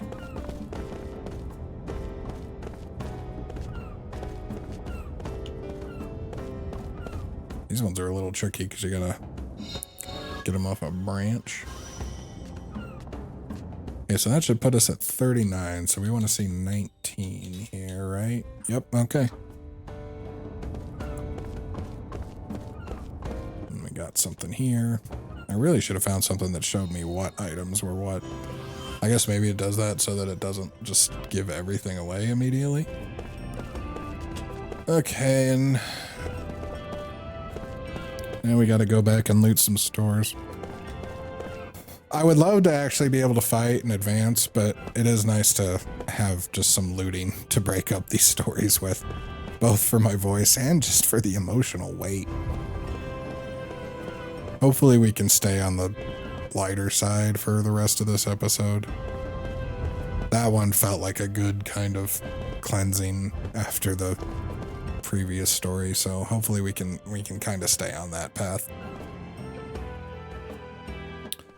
All right, we got this. Sticky tapes. Hey, we needed sticky tapes, right? A mint powder. I don't even know what the mint powder is for. It's probably a status.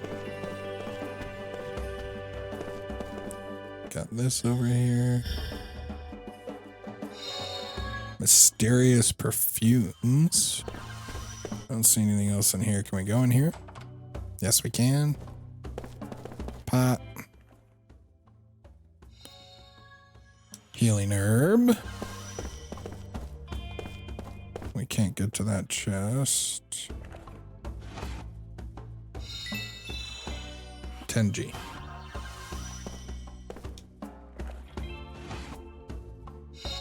And Seeds of Terror. Let's take a look at our rings real quick. Because what did we had the plus down here, right? And we can make a kilo killer ring now too.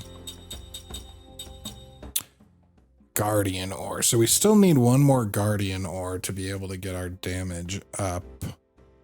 I think that might be one of the better things we could get right now. Maybe put it on Seth, since she's so fast, and get her damage up to Kime's level.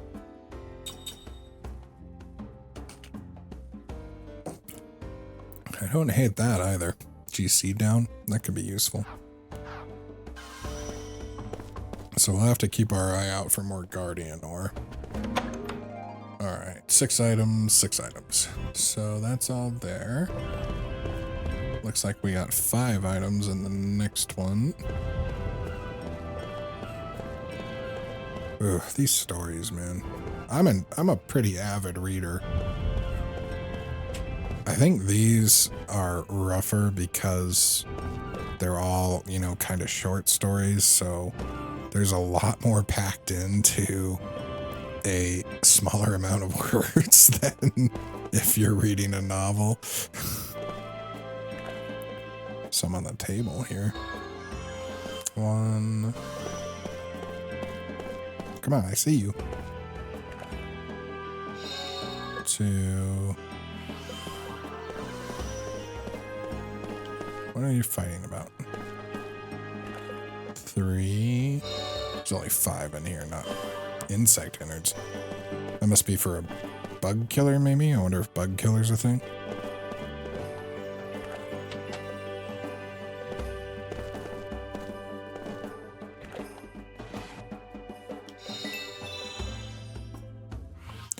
We're just raiding people's, like, spare change, it feels like. Okay, that was somebody's paycheck, though. See what the books say. The Brave Little Boy part 1. No, I'm not doing another story. We're leaving the books alone. I don't know if that was going to be happy or sad. I can't take it right now.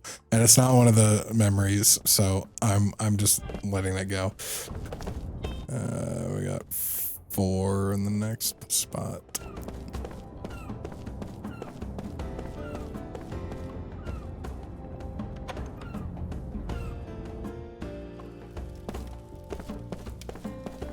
Nope, no more books. I'm only talking to people if I have to. That's how bad it is now. Mana herb, that's always nice. Those are always going to be useful. There's no amount of mana restore that's not fairly helpful.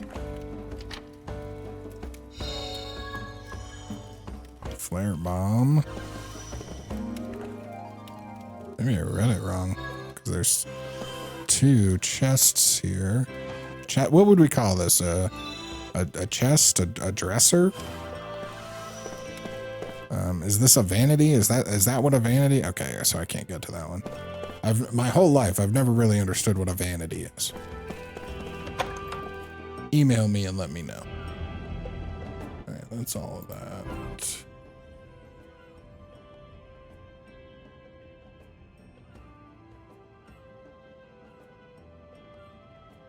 Oh, wait, there's a quest in one of these. That's fine. I was going to go back and save real quick anyway before we moved forward.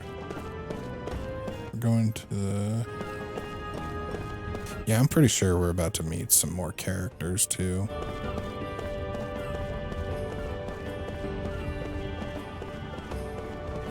I like that he turns his head to look at people. It's a nice little touch. Alright.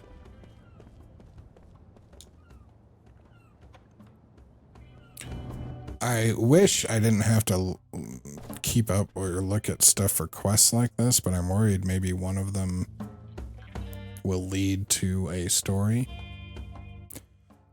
We artists are grueling pursuit down to the trenches. It's tough to tell whether or not you're improving. You could bring me something to serve as inspiration that would help get the ball rolling. I think I can make something new if I had some crystal fragments from the Crimson Forest. Sure wish someone would bring me one. Okay. I need to talk to you too. What do you think of the sculptures? And it's just mesmerizing how the lines meet with that surface. No, it's kind of creepy. I get creeped out easily though. My wife and I saw a very creepy video on Nuke's top 10 the other day. It's top 10 or top 5. I think it's top 5, but half the time the videos are top 10s.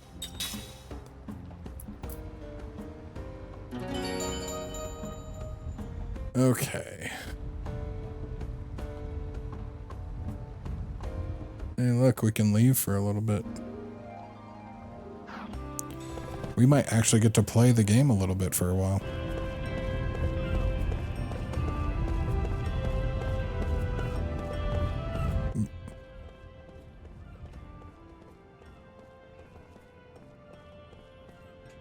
Now we just need to run to the port. Maybe we should play the Astrobot game after we're done with this, just to, you know, have something light and fun. I'm kidding. I've got more RPGs lined up. Are you serious? The good news is the next RPGs we play will not be so damn depressing. At least I don't think so. Might depend on which one I pick. I'll make sure I pick something a little lighter next time. All right.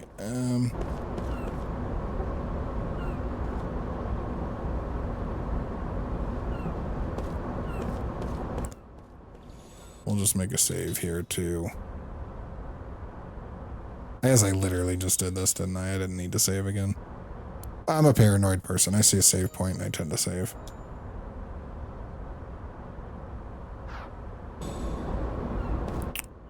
So I don't know which way we need to go.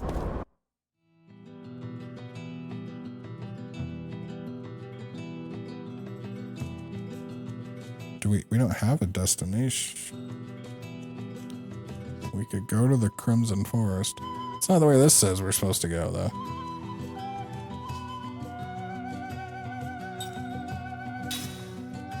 We're gonna go back and we're gonna run the other way. This game is pretty linear until the end, so really all this is doing is just saving us some time, because we probably would have gotten over there and have been like, we can't really do anything here right now.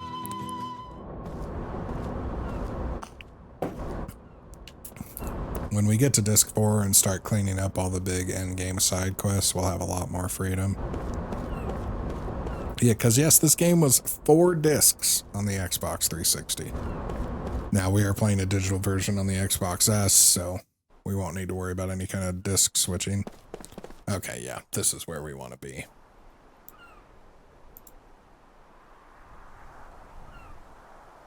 So, 3 items here.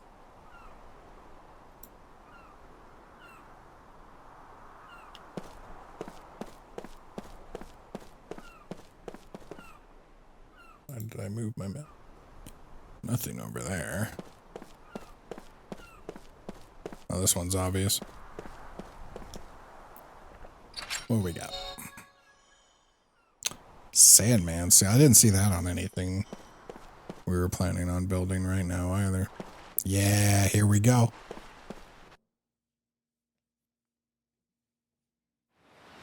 Wow, that's an unusual color for a flower. Whoa, no kidding.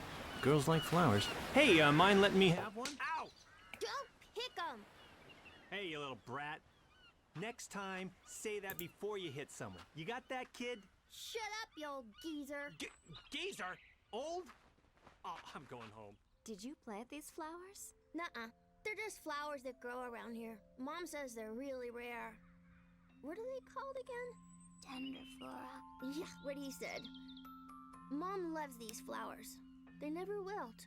She says they make people happy, too. Mom feels sorry for them since they're so pretty. And people just pick them whenever they want. You know, I bet there are lots of people out there who would pick a flower if they knew it could make them happy. It's because they're growing here that makes you happy. You're right. You know, if you leave them here, then they can make everyone happy. You're the only one who's ever said that. You must be a good person. Well, thank you. What's your name? I'm Cook, and this is my little brother, Mac. Cook and Mac. Gotcha. I'm Seth. Nice to meet you. Kime? Kime, hey, snap out of it, buddy. Cut it out. We're pals now, right? Hey, you're giving me that look again. They were blooming What? back then. Back what? Back then? Back when?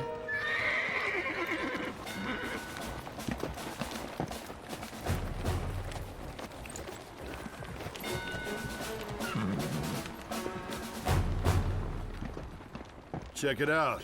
It's those prisoners the Queen just released. Yes, this looks suspicious. What are you characters up to? Hey, stay back! Watch out for the flowers! Please. Flowers? Hey, if you want to pick a fight, do it someplace else. Hey, those are tender flora. You know, the ones that'll make you happy. Oh, I've heard good things about them. Was it weed? Girl, aren't you? Yeah, if I bring her these flowers, getting her in the sack would be a snap. I am on the same wavelength with that guy. Hey, let me get some of that action. Don't even go there, Jansen. All right. Hey! You can't have them! What's with you, kid? Out of my way! Cook! Are you okay? Yeah. Real mature there, picking on a kid. Uh-oh. Hey, fun. Listen up, losers. The Numaran military has the right to seize anything that grows on Numaran soil, including those flowers. It's just a bunch of flowers. It's silly to pick a fight over something so small. Yeah, so you should stop. What's with you? Out of the way, kid. It's no big deal. I'm just gonna take 2 or 3. No, What's with you, kid? I can't hear you. I said no. Whoa. I still can't hear you. Oh, how cute. Hey, check out the tough guy. Punch him in the dick. Stop moving. Hey! Crap!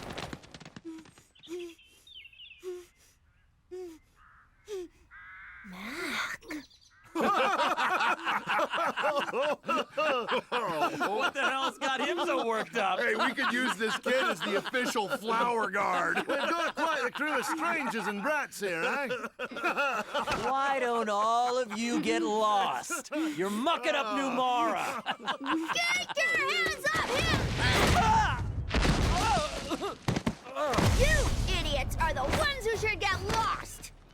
Your breath is so bad, it wilts the flowers! Cook! Oh, not bad. I like that. Good choice of words. Very nice. Good. Loved it. Hey, you little brat! That's not how you address a Numaran soldier. Just because you're a kid doesn't mean you can get away with stuff like that.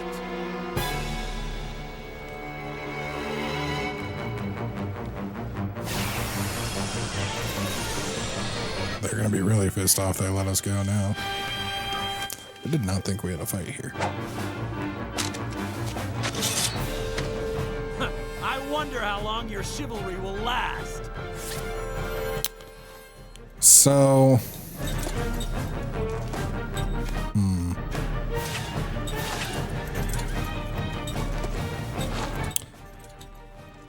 Again, being outnumbered, I'm inclined to try our prism strategy again. Just have these two keep the guard up.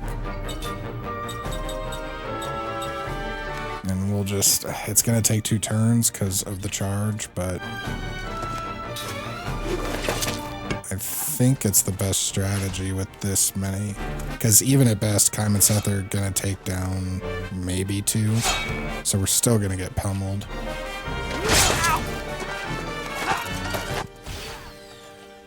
Oh, shit.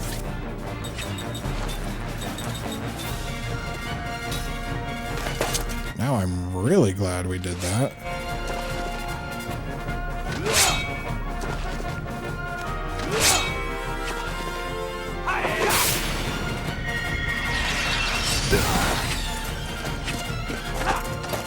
Okay, so that...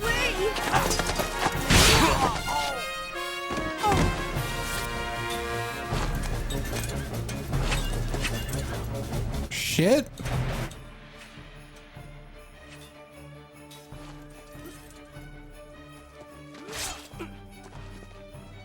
We're just gonna die.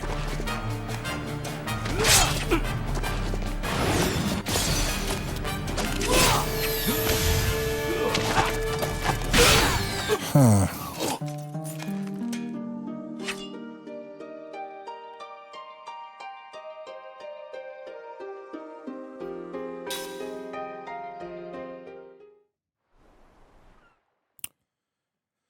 Okay, well, let's...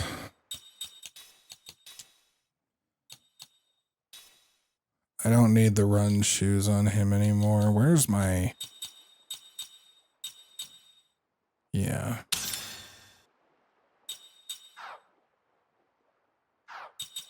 And you know what, screw it. Let's just use a slot seed on both of them. We've got guard, heal up.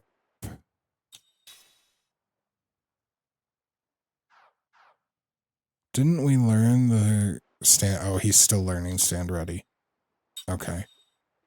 Well.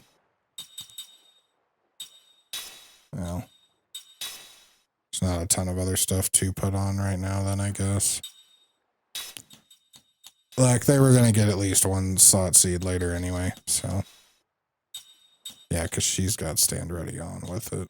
She's learning, okay. So what I'm hoping by, we can check their HP. We see now that Kime did 200 with a perfect. Maybe that'll... Maybe we can do some damage. What are you at? You're at level 2 with each type of magic.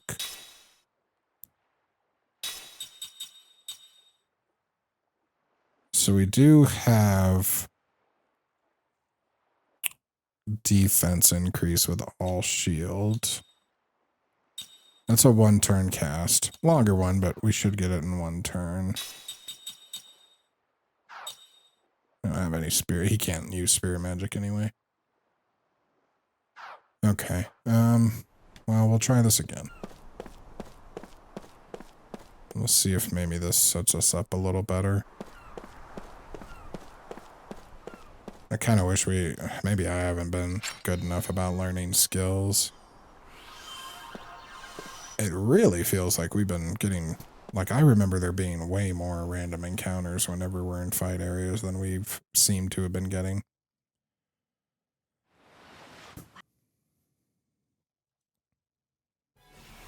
Thank God you can skip cutscenes in this game.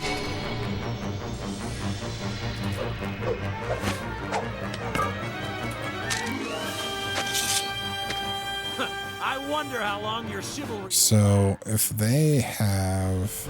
Shit, they have 300 health.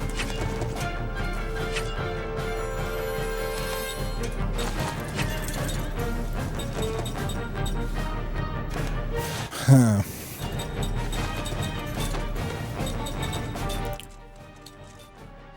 Let's do the all shield.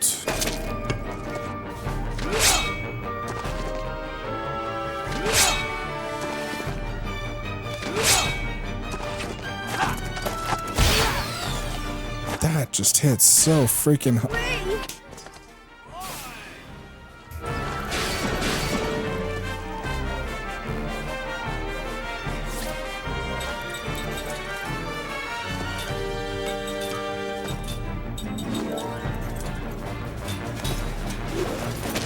I don't know what else to do. They're just gonna wreck Kime now. Well, I didn't get the rush that time. Yeah, so as long as they don't do that rush attack, this is nothing. Ugh.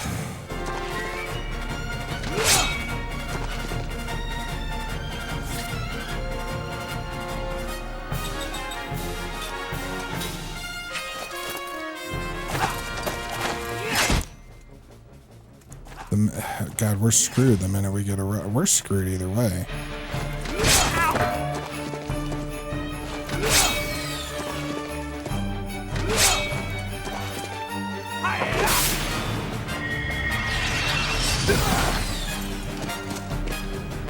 Sorry about that. Ooh, Seth got back up way faster. Yeah, I can't remember if we talked about this. So that's how this game works. with the immortals, if they fall in battle, they get back up on their own. Maybe we can get lucky here then.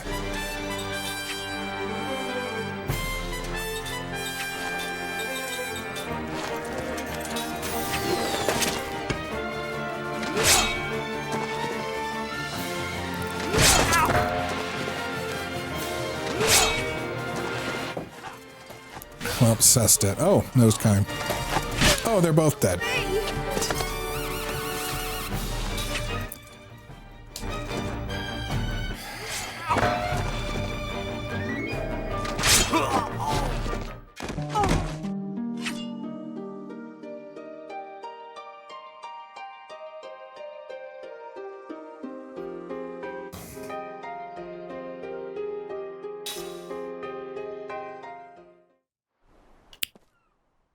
Does that revert all the... It does.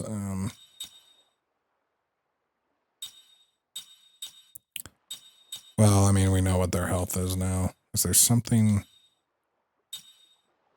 more meaningful we could put on? Right? There's really not.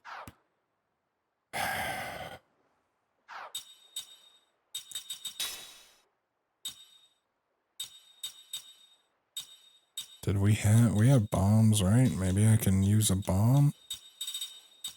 We have 2 ground bombs. We have flare bombs. God, that's only to 1 enemy too, though. We got our slot seats back. That's nice, I guess, since we didn't really need to use them just yet. Huh. I'm just... do not feel like I have a strong strategy here.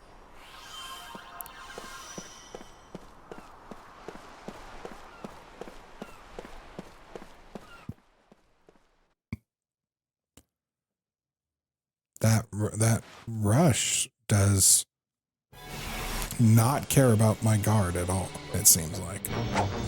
So maybe we are better off trying to take one of them out. I wonder how long your chivalry will last. There's no point in attacking the back row yet. They don't have element, yeah.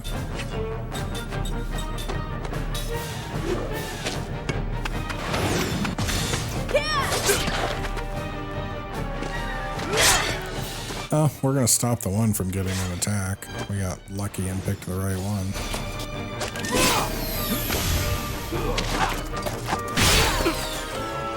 Yeah, so...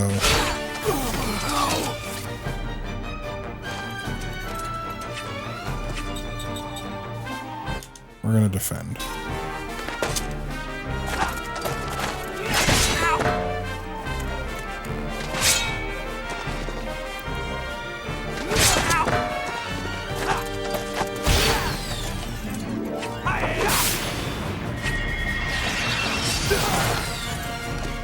Okay, so...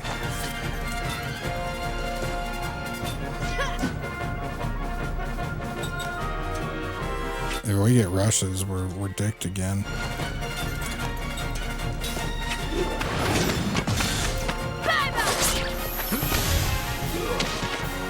I think we're dicked again either way. Yeah, we're dicked. We're dead. Because... Away!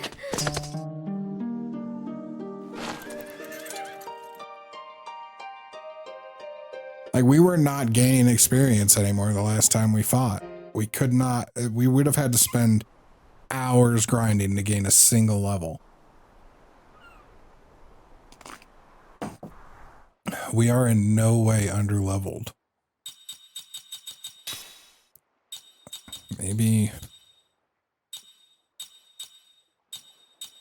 I don't think there's a ring for human jackasses.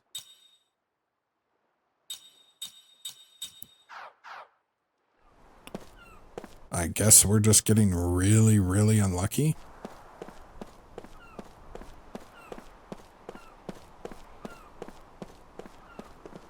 I'm gonna forget this item. Is this even important?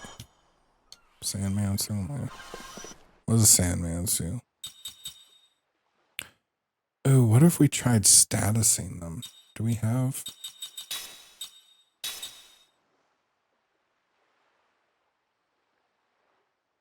I wonder if we could put a horse to sleep.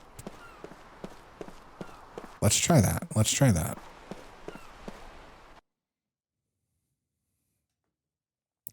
God, now we're not going to get anywhere on this because I can't win a friggin' fight.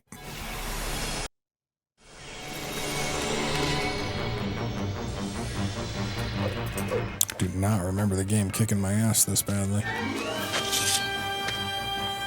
I wonder how long Yeah, I can't skip this. chivalry will last. Okay.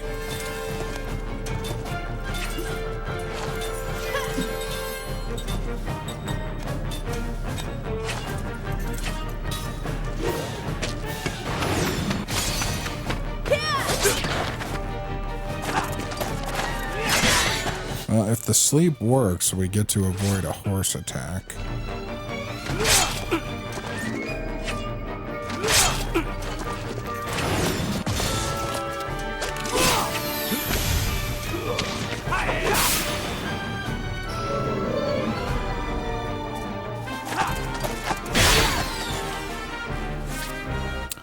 Bad news about the sleep, everybody.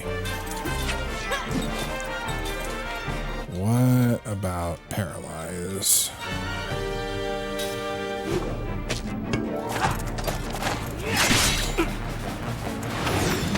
Shit, had I just done prism, we would have been okay this time. We're getting such a better attack pattern.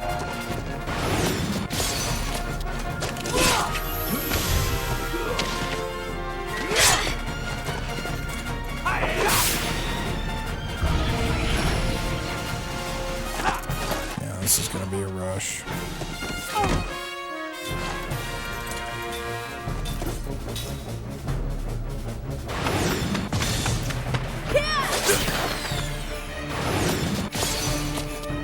One rush. They're both gonna rush too. We know because they're at the end. They had to charge it up.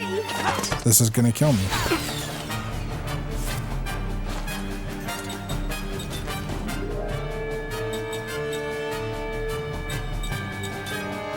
It doesn't matter. We're dead. Okay.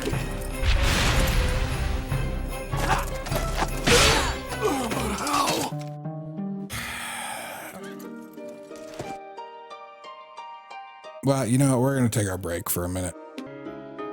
Good news, everybody. I came up with a strategy. I'm going to keep you all in suspense until the fight starts, but I guarantee we got it. I know what to do.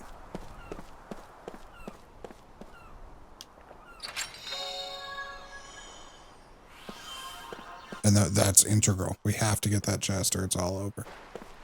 It's RNG manipulation.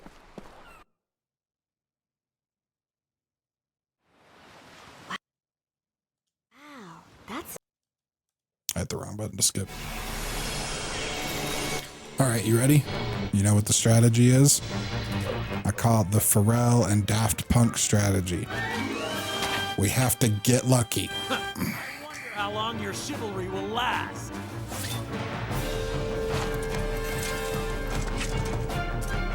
Yeah, that's literally all I've got.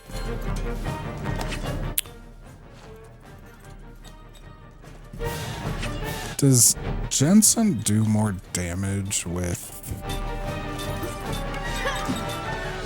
Because if he throws a bomb, it should be faster than magic, right? But does he do enough damage?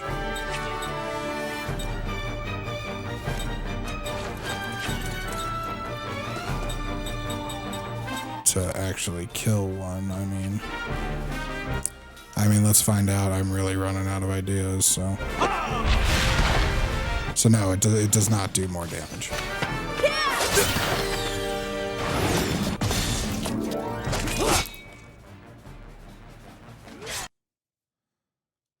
I can't quit out. We're already dicked.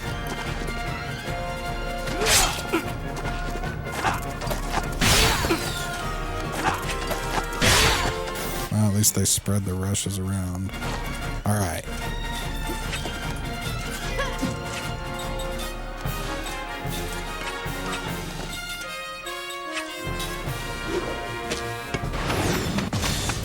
Well, the horses are going first, so no rush.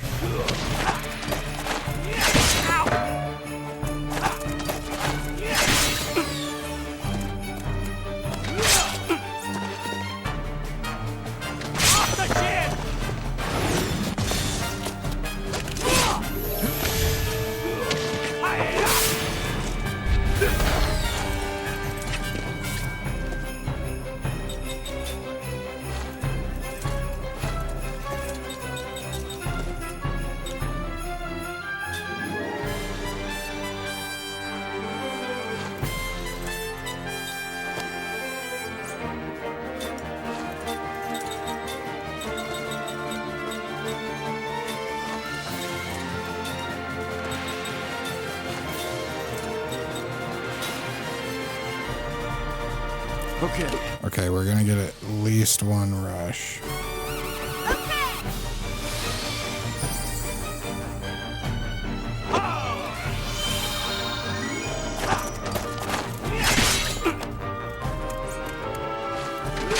Yeah, that's kind of fine. Okay, okay. So you only need one attack.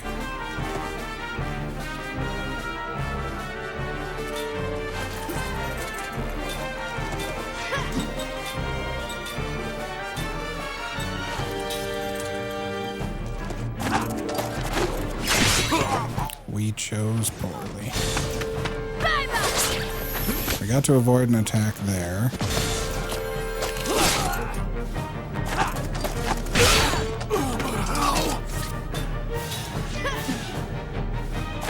Shit, we're gonna get another rush.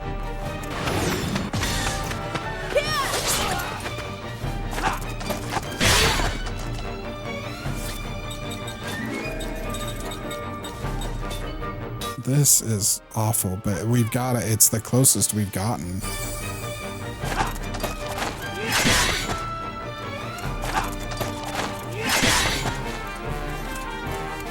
All right, time's up. Thanks.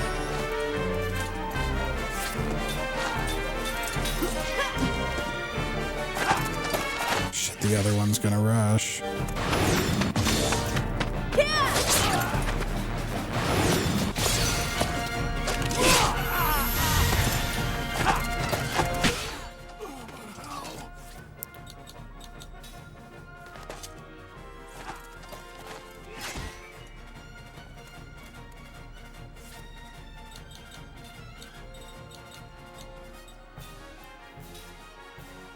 Hopefully we don't need those again for a while.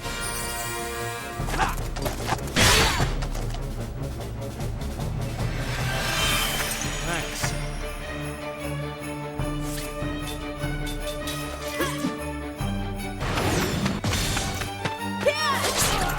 It's just gonna do it again, too.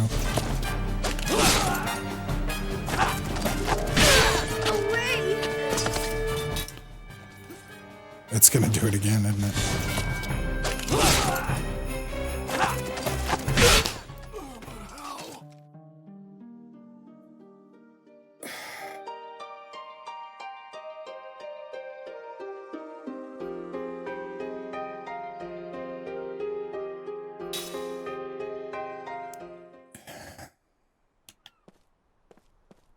Maybe I should have stopped after that story.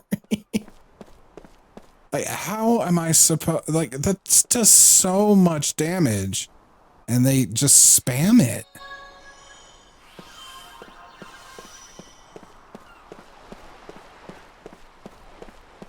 I mean, we get all our items back. Prism's taking too long. We can't take... We can't... live through the damage for Prism. I wonder Or can we? how long will last.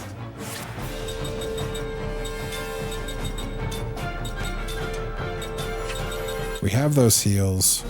Let's hope we get lucky here. Okay, we're only gonna get one rush.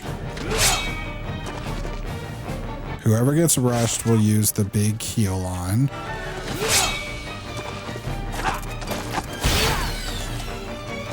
The other person can defend.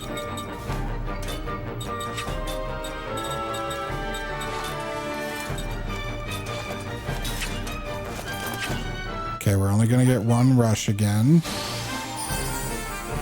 And if we get lucky here, maybe they won't kill Seth.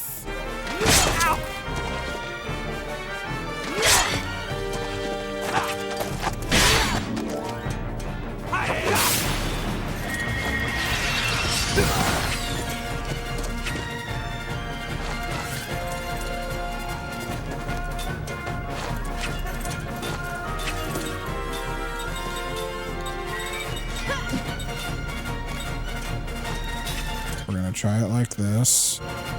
All right, both the horses are going, so no rush this turn. And we'll get to avoid damage from at least one of the infantry. Because Seth's gonna kill this one before it gets a turn. Actually, we'll avoid damage from two of them. Because Kaim's gonna kill the other one before its turn.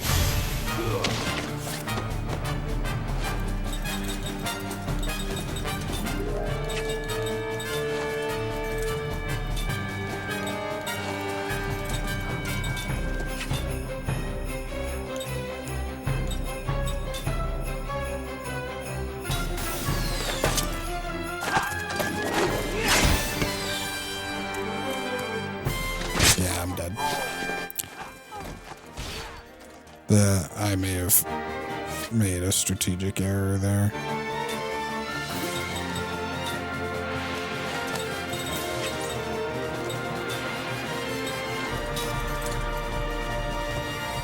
Okay. All right, we're gonna get one rush again.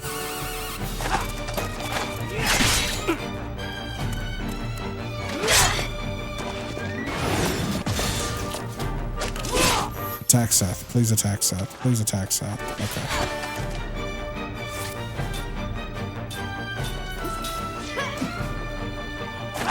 Okay. Okay, we're gonna... That's okay.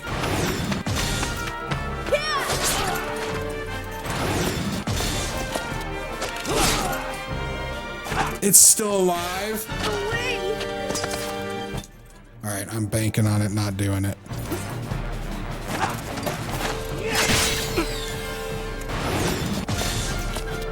I cannot get it perfect.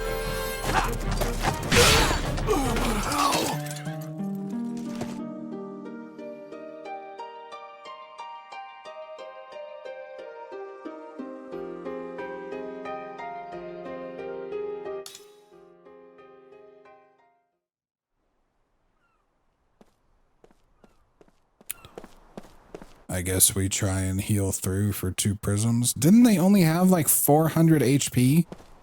Did that thing live on like 1 health? Let me put that shit back on Jensen since...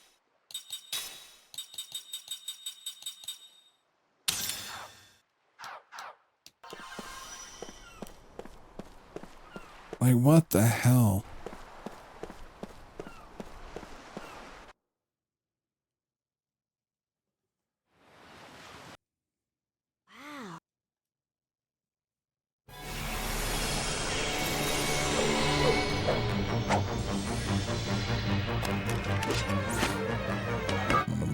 Is doing something dumb. I can hear them. I wonder how long your chivalry will last.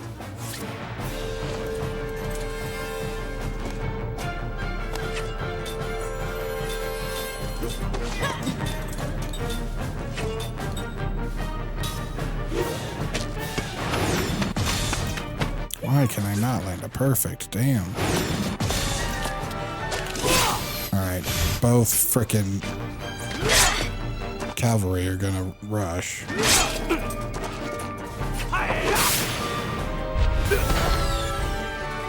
Did I know that didn't kill? Shit. Alright, they spread the rush around.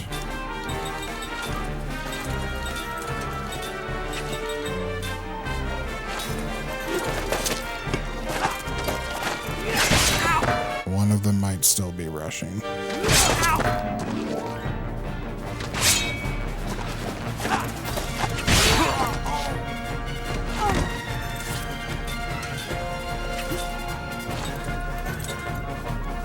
430. Yeah, so that thing lived with like nothing left. I don't know what the hell I'm supposed to do. Away! This AI feels incredibly broken.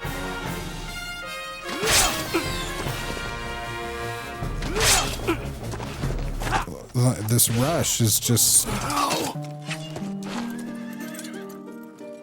Did I screw up something?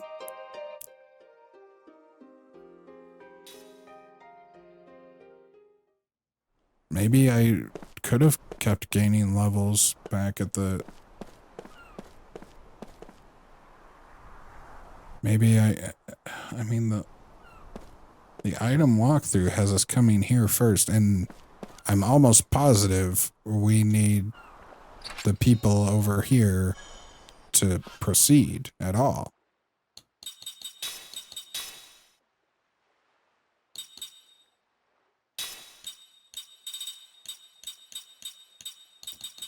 Where's the... Yeah. Like, I put my new stuff on. Right? They've got the best swords. I don't think there's anything of value to switch to right now.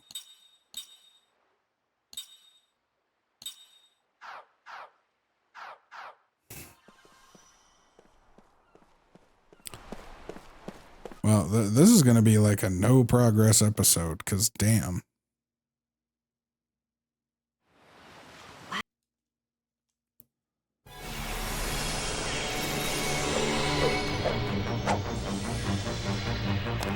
All right, we're going to try the prism strategy again. We'll defend first turn, start healing after, and hope, I guess. We have to survive 4 turns.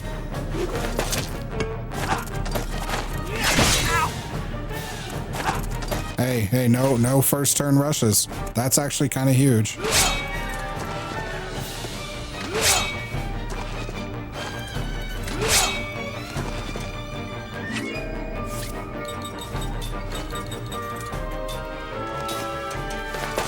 No rushes this turn either. Are we finally just getting lucky? Although they're attacking the shit out of Seth. Damn.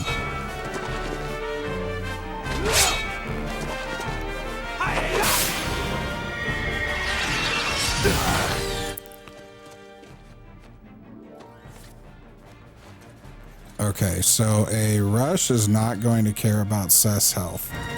So I'm going to heal her, and we're going to start another prism. Okay. No rushes.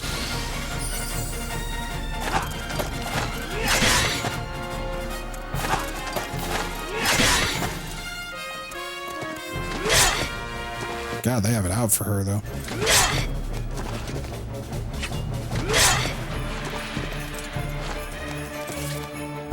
All right.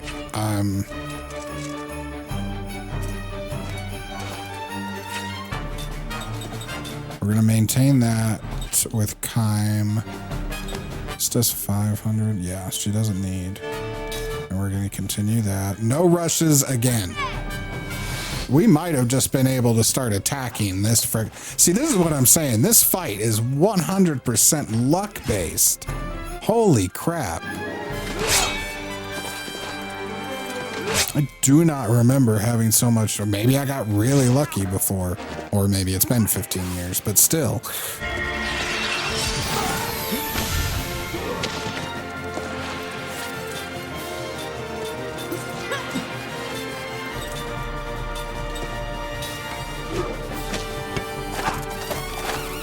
Okay, so I don't think rush out of either of them.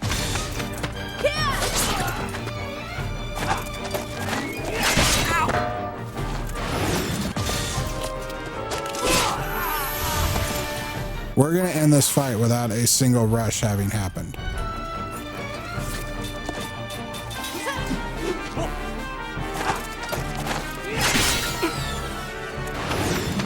Back back-to-back turns, left and right. How many times did we do that? And now finally.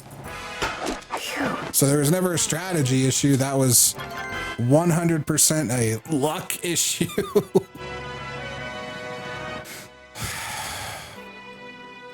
All right, Kym learned stand ready. I need to remember that. I knew they weren't ordinary travelers. We'll find out who you really are one of these days. Don't you forget it! Yeah, we'll remember whatever we want, stupid. Wow, you guys are all so strong. Well, we've been doing this for a while. These guys haven't lived as long as they have for nothing, you know. We want to thank you somehow. Right, Mac? How about we bring them home? Home? Yeah, we don't have much, but we'd love it if you came to our house. That sounds really fun. What's the plan, Kym? Let's keep moving. Oh, come on. It'll be fine to rest for just a little bit, won't it? Yeah, Kym, what's a day or a week, month? Come on. Please?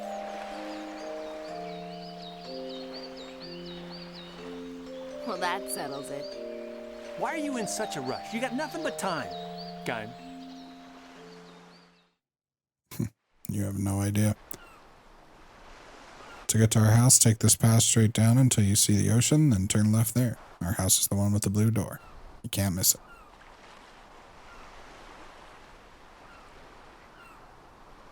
Okay.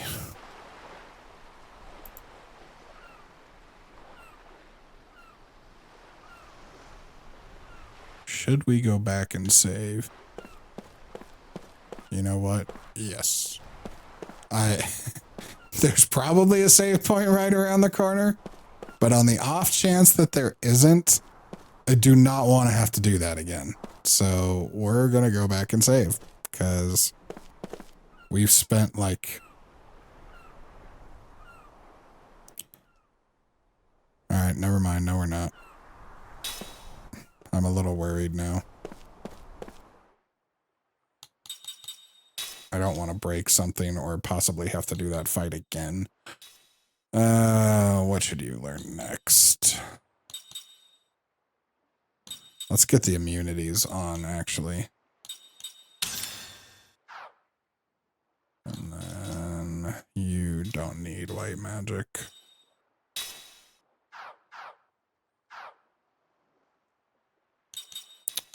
I don't know if there's wilds around here.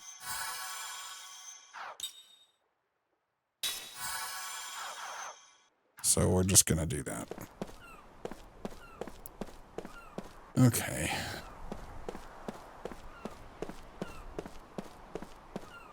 I mean, we've run pretty far without encountering anything, but maybe that's because this was all leading up to that bullshit we just went through.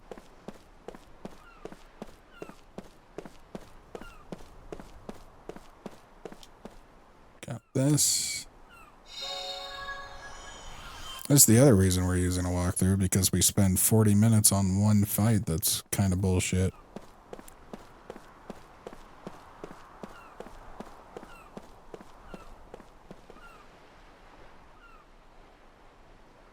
You see that shit too, right?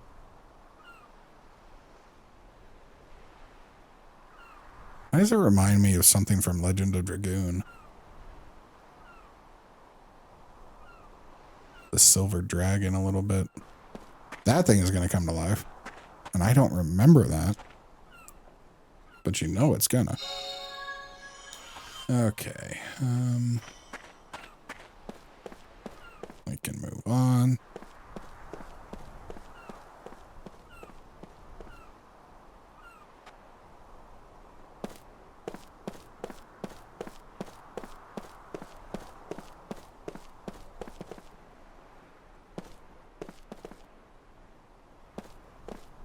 Oh, hey.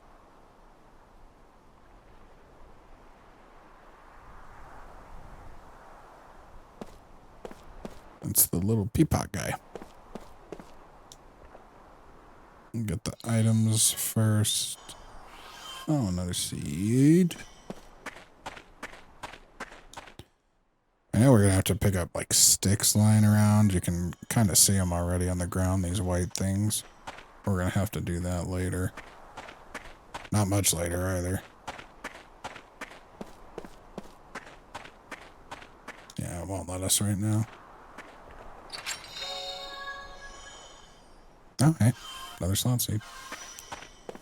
Okay, so let's go turn in our seeds.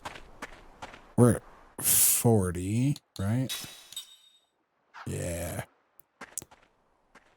I like that it's shown up at another nice round number, so we won't have to work hard to remember where we're at. Earth Charm.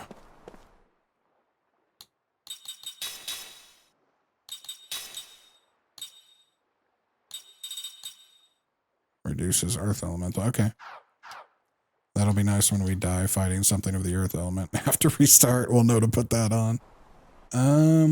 That's everything here.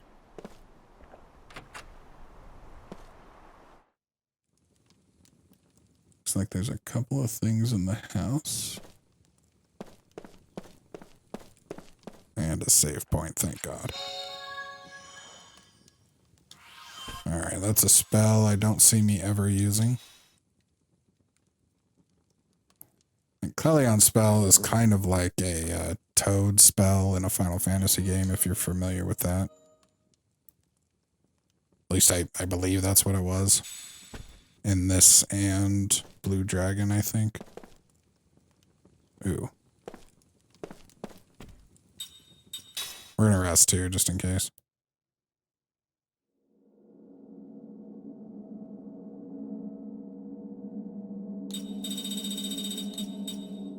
Yeah, we're getting there.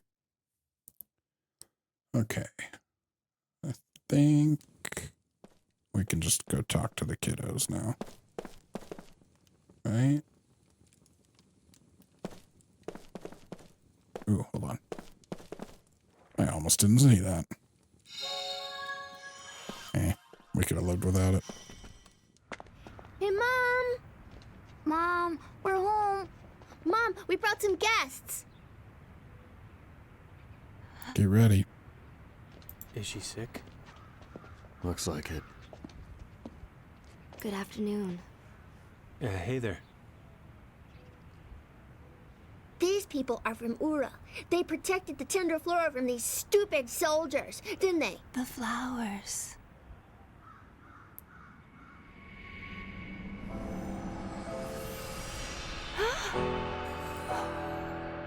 Huh? Mom? What's wrong? Mom? The flowers. They've let me see you one more time.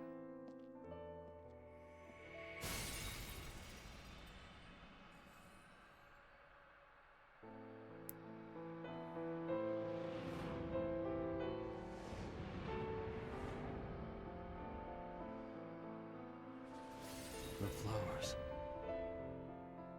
They brought us together. Oh, Father. Father? What? Father? Liram, is that you?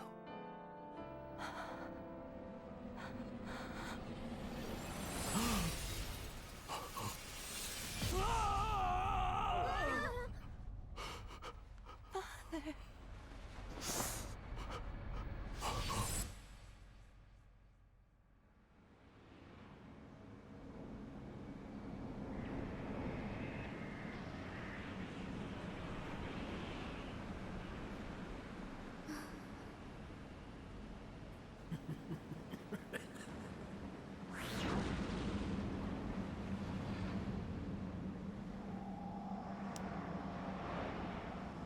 Liram!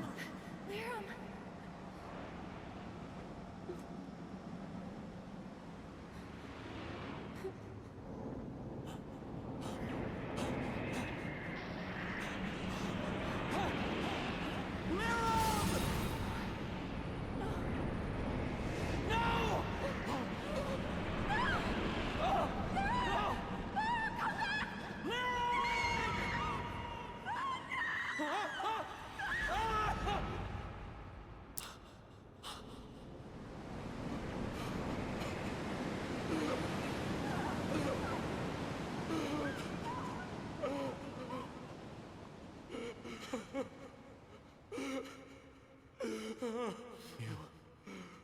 survived.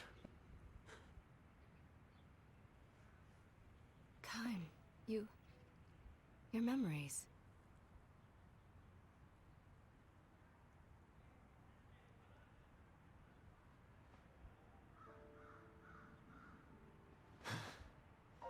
What is it? Why are you looking at me? Gungora.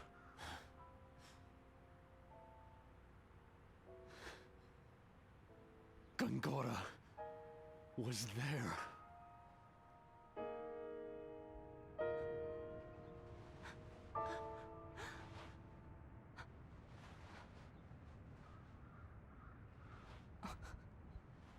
I've missed you so much. I'm so sorry. I couldn't save you myself. Is Mom? I don't know. I haven't seen her since. Sarah. I have to find her. She doesn't even know you're alive. Bad news. I don't have much time.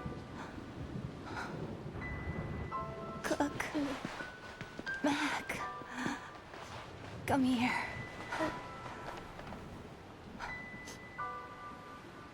Listen, both of you. Kime here is my father. I know he looks very young, but he is your grandfather. The one I've told you so much about. Your dear treasures. I've been able to hold on this long because you've been here.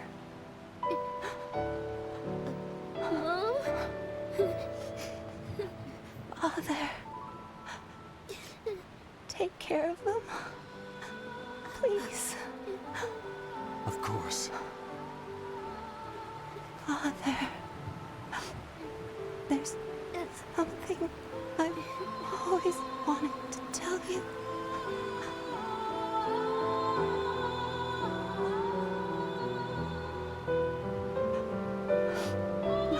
I know, Lirum. I know.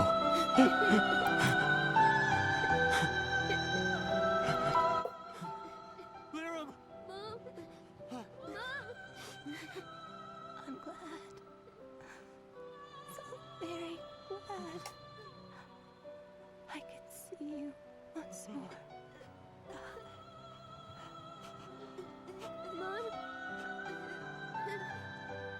Lirum! No, don't go. I'll bring Sarah here, I swear. Hang on, Lirum.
That's right. We're the prince. I'm not entirely sure where we should be going. Father, if only I had a fraction of your strength.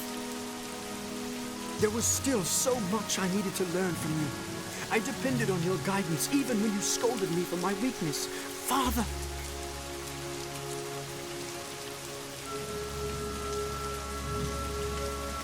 It's a mudman.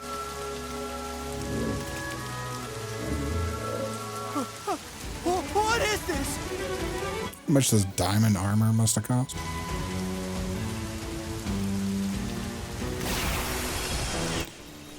This is what happens when Gungora makes a failed experiment? I don't know. Do we know if this was actually failed or not?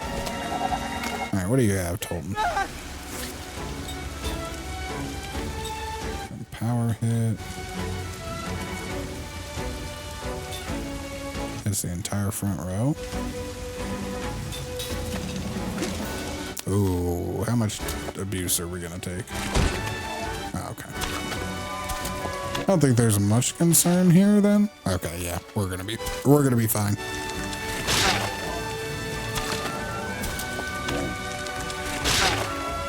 Seriously though. Homie has an aesthetic. This victory's food for the soul.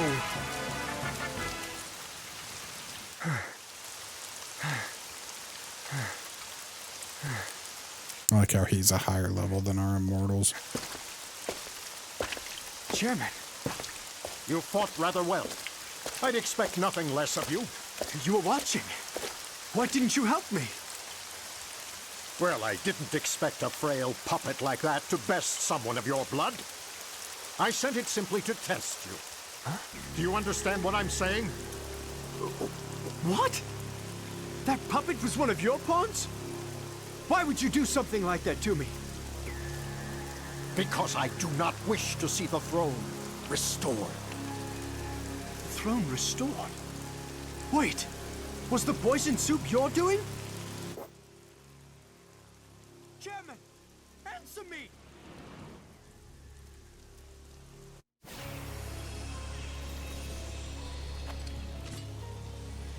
All these political games. I cannot trust Ura to the hands of an incompetent ruler. Inquire.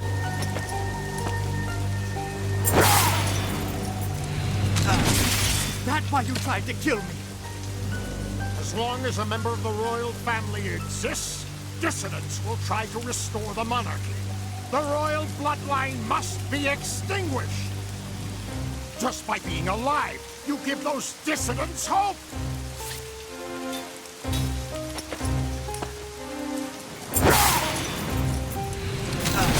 But I do not wish to have the monarchy restored, Chairman. There is no reason to kill me. I will not stand for incompetence! There is only one way to atone. You must die now!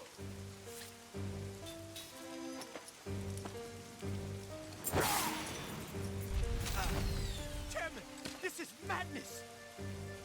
If you are made king, Ura will fall! Oh, I can attack again. I see no other way than to fight. Forgive me, Chairman.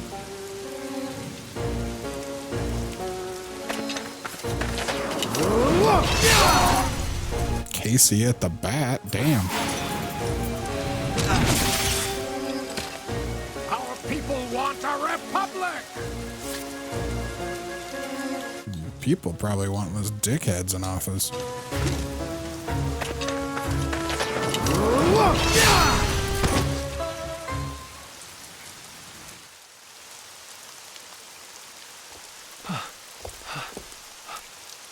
What have I done? What happened? Gongora!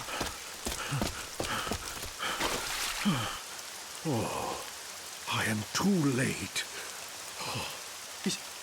He's dead?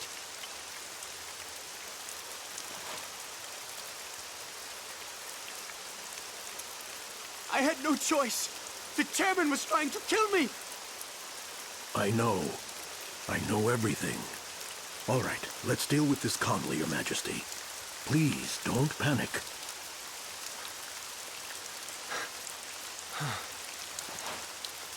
Some extreme gaslighting.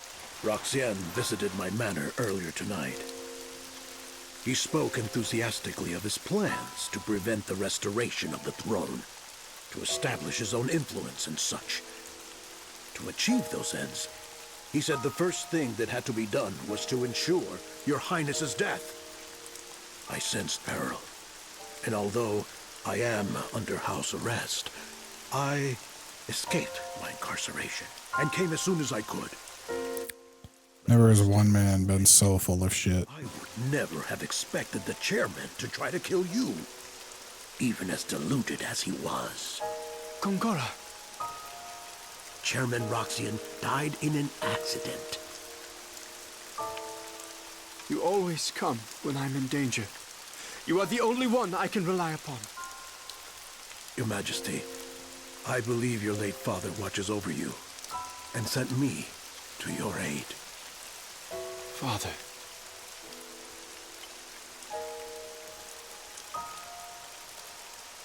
Let us go now. I will handle everything. Your Highness will not be suspected.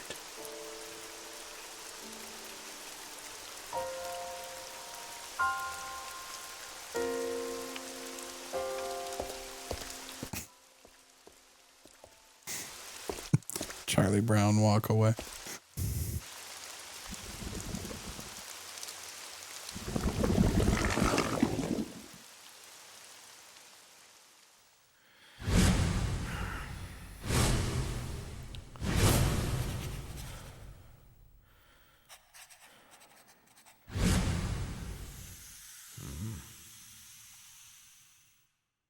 This is an epic goatee to die too.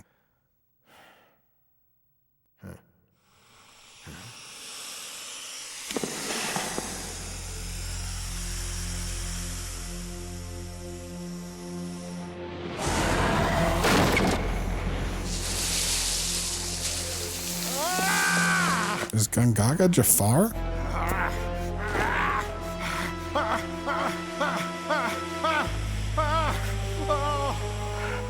Why would you run into the back corner?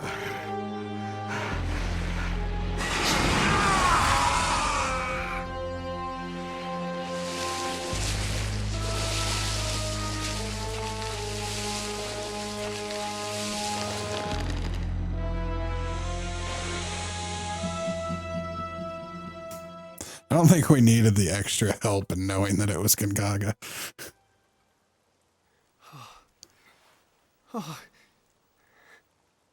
Drink this. It will calm you a bit. Right. Oh.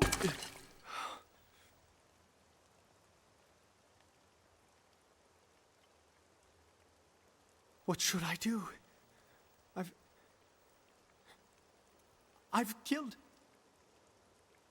a man. Perhaps your memory is a bit muddled. It was an accident. Chairman Roxian passed away due to unfortunate circumstances. But... The chairman fell prey to a sudden illness. It was beyond the doctor's abilities to save him. Leave everything to me. I will announce the chairman's sad demise to the people. No one else will be hurt. No one will question your Highness's integrity, and the chairman's good name shall be preserved. Consider this. If our nation lost both the chairman and your Highness, it would plunge into chaos. If that were to happen, Gotza would undoubtedly take advantage of our weakness and invade. Yes, Gotza would. Remember, they have plotted against Kent and wore down Ura during the recent war. If Ura were to falter now, it would be an invitation for Gotza to invade. What should I do? There is only one thing your Highness must do, and that is to protect Ura. Me? Yes, your Highness. Like your father, you must lead your people with confidence and conviction. It is your solemn duty to overcome the incident that occurred today. That is true. It is my duty. Gongora, will you stand by me? Always, your Highness. If it weren't for you, Gongora, I don't know what I would do. You'd probably be more well-adjusted. You are an able administrator, and you will one day be a fine king. Now then, today you must rest. Beginning tomorrow, you will be a very busy king. Kaim Argonar, from this day forward, you are my servant. Give me a sign of your fealty.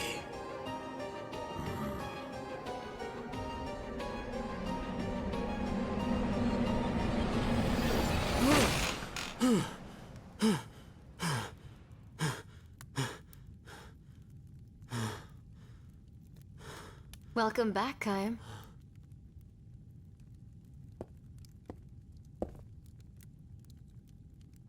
I think I'm gonna be sick. If Gongora wiped out our memories, he must be up to something. So he took our memories, instead of taking our lives. What, you're immortal? Away what was most precious to us. He destroyed our hearts, and reduced us to empty shells. If he's willing to go that far, what he's after must be this world. The world itself. Yes. Ridiculous. Me, you, Gongora. I remember 2 others. One of them is Sarah. The other one is Ming, the 1,000-year-old queen who founded Numara. Does she remember? I don't know. When we were released, we only got a glimpse of her face. I'm going to look for Sarah. Any ideas where to start? In my memories. That is true. The way you feel about people is different from memories. Feelings of love become a huge sense of loss when your memories are sealed. Those you've loved remain in your heart. You'll be able to meet her again, I'm sure. A direction would have been more useful, though. Upon my daughter's death twice now.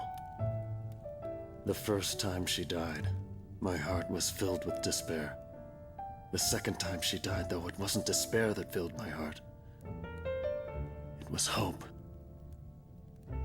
If he won't die, I'll bury Gongora in so much pain he'll wish he was dead. We have all the time in the world. That's the hope that I live for.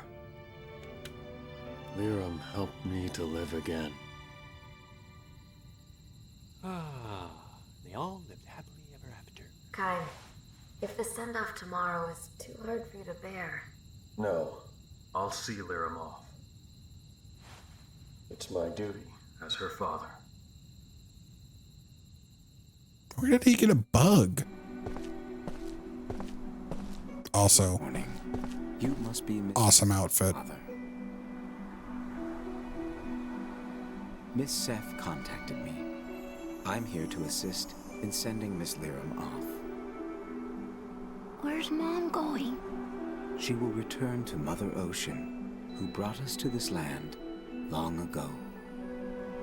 Even though her body goes to the sea, you will still have your spiritual bond with her. Spiritual bonds? Yes, your souls as mother and son will always be connected. Even though the body may have gone, these bonds are eternal.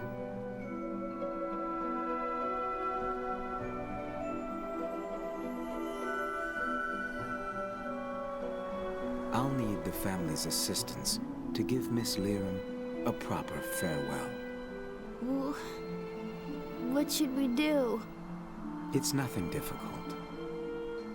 We'll need flowers to adorn Miss Liram and torches to light the send-off flame. I understand. I'll get lots of flowers, so Mom will look extra pretty. Then, if you would take care of the torches, please. You all right? Yeah, but I want to do something too. Certainly. I'll have you help me later. Well then, the first thing is to gather the flowers, please.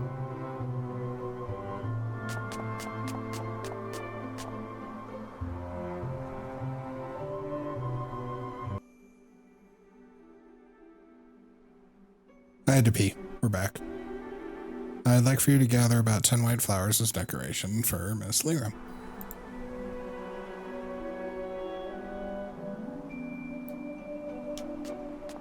My map shows me where they all are, because this is the definition of fetch quest. Not even gonna pretend I'm looking for these things.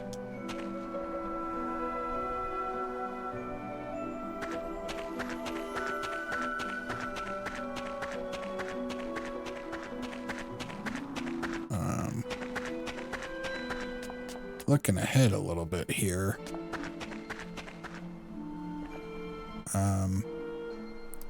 We're gonna have 2 more dreams still coming up here pretty soon.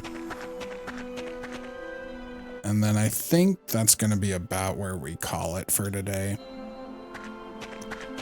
Because after that, we're gonna go to our, in my opinion, first real dungeon. You know, the Grand Staff was, I don't know, doesn't feel like a dungeon to me, so I'm not calling it one. But I think I'd like to stop before our first real one, and by that point, we should be, if we're not at the 3.5 hour or so mark, I'd be really surprised. And I like that length for these videos, so we're gonna do this little story beat, we're gonna read 2 dreams, and then we'll, for the most part, be done. There might be 1 or 2 more small things. I didn't read literally everything.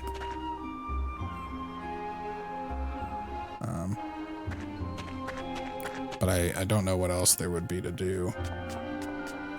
Oop. Got 3 here. So while we're running around, I'll just talk to everyone's well. I hope people are enjoying this.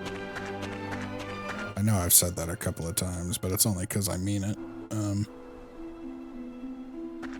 I'd be really sad if nobody liked this game. I love this game. Even as frustrated as I was with that fight earlier. No game is perfect. I complain about pretty much everything I love, so it's just who I am. And I'm too old to change. That's not true. I change all the time still. I don't think this is necessarily a negative, though. My wife and I watched the first Omen this week. I don't know how I feel about it. It wasn't bad. I feel like it ran a little long. It was somehow extremely graphic and not graphic at all. So, take that of it what you will. These are the flowers we'll give to Mom. Alright, we're gonna run back. Pretty decent performances. There was one jump scare that actually got me, and I don't usually get caught by jump scares. My wife and I very much enjoy watching scary things together. We play spooky games together regularly. We're thinking about putting some of those up, making videos out of that. It'd be a very different vibe. No green screen, just some mics and us talking shit about the game. Ah, you've gathered the flowers. This should be enough to send Miss Lyram off through her final journey. All right, Mr. Kime, please gather the branches for the torch. And now we get to do the same shit we just did. Need about 10 torches. This part makes no sense. Its existence is pointless. Alright, we're just gonna run all the way to the furthest ones first. It's literally just fetching stuff. Was not kidding when I said definition of a fetch quest. In my opinion, it detracts from any kind of emotion, too. Especially having to kind of do it twice.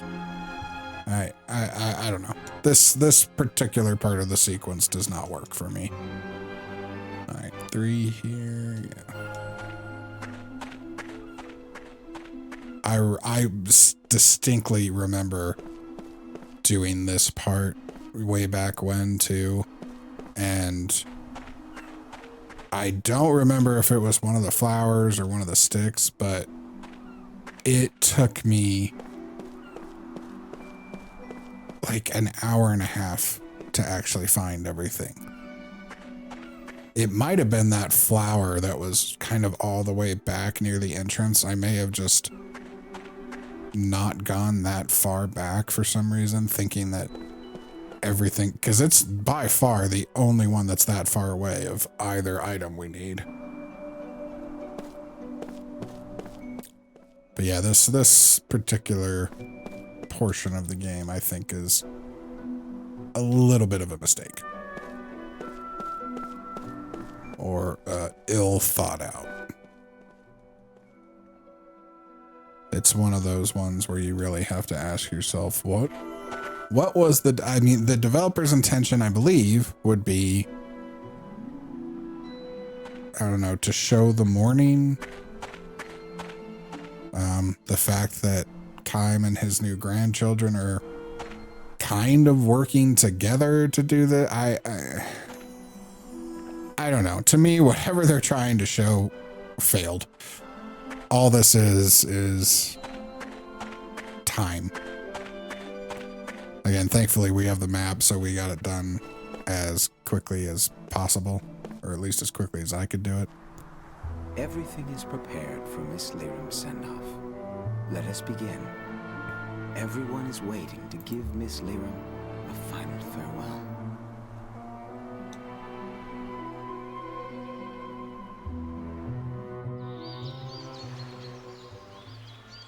I don't see Mac around. He said he had someplace to go and then he ran off. Are you worried? Mac has a lot of guts. He'll be fine. I'm your grandfather. You can call me Grandpa. Even though you're younger than Mom? Yeah. I'll stick with Kym. Saying Grandpa just doesn't feel right. Whoa. Look at that, Seth. Kym's actually being nice. Huh. Well, he is a grandfather with his grandchild. Wow. I guess getting grandchildren can really change a guy. I don't think it's quite like that. I think I've got a pretty good guess where Mac went. Where? To get those flowers. I see. See, for us, we figured that as long as those flowers were blooming, Mom would stay healthy. So you protected them? Yeah. Mac and I, we both knew that Mom wasn't well. We wanted to stay together, even if it was just for a little longer. So we would pray to those flowers every day. Cook! The flowers. I thought I could show them to Mom. But they've already wilted. Those flowers. Wasn't it important to let them keep blooming naturally? Didn't your mother also say that? Well, wilting is something natural too. I thought they would cheer her up. I never let anyone step on them. Oh, you dummy. Did you think this would make Mom happy? But these are Mom's favorite flowers.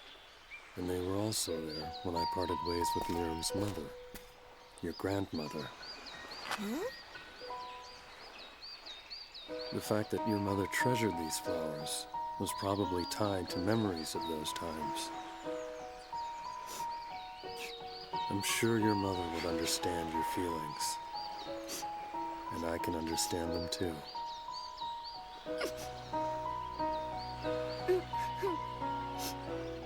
You're a good person, Mac. You're nice too, Kym. I am. Yep. I thought that about you just now. Is that so? Go show them to Lyram, Mac.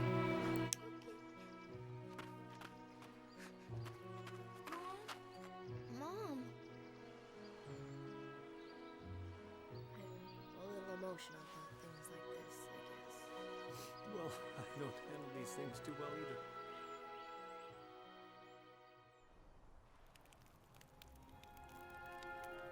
Mr. Kime, take hold of the ribbons, please.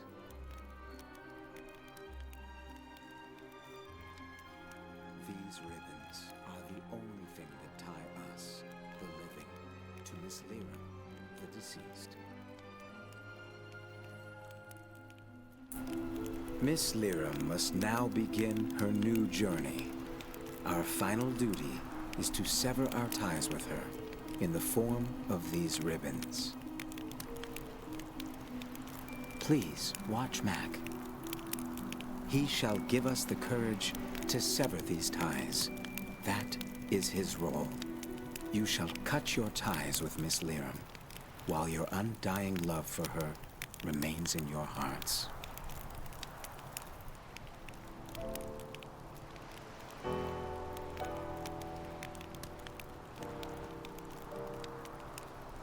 You said that even if we have to cut our ties, we still have our spiritual bonds, right? Yes, those bonds are eternal. Now, let us send Miss Lyra off. I'm utterly convinced this entire sequence exists simply because someone wanted to make that character.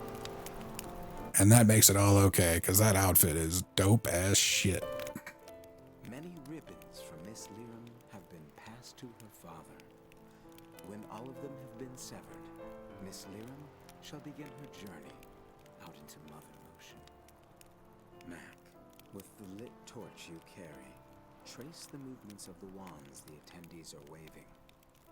Those movements will convey the attendees' wishes and parting words to your mother. If you perform a move incorrectly, the attendees' good wishes will not be conveyed. If that happens, try again to match. Everything's got to be a mini game. When you correctly trace the movements with your flame, then the attendees will sever the ribbons with their flames to represent when all of the ribbons are severed. Miss, are you ready, Mac? This is just tutorial. We didn't. Time, everyone. Let us sever our physical ties with Miss. Also, who the hell are these people? Why are we not wearing masks if that's part of this?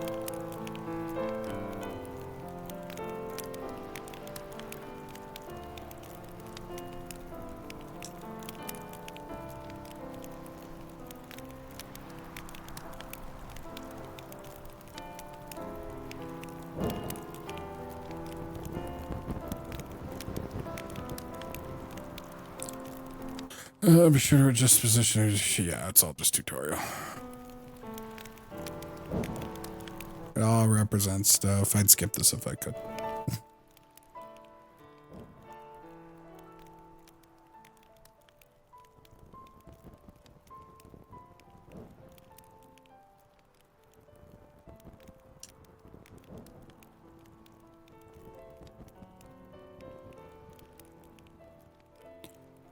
Yeah, these people don't. I don't even think they have lines. Since ancient times, every Numerian family has had its own particular custom for sending off the dead. You must be aware of that. If you're unable to light it, so you can retry. Blah blah blah blah.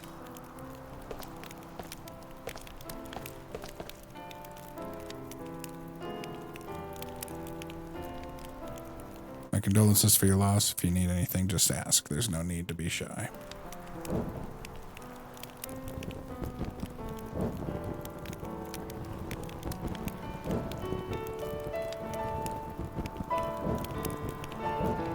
For those of you wondering, yes, that is all this is. Lyra extended her kindness out to everyone. She helped my family and I a great deal too. I may be the last one of my family, but I still want to show her how thankful I am. Apparently they do have lines. Yeah, I can't skip it. Wouldn't this burn Kime's hand? I guess it's thin enough that it just it splits without like burning up and down.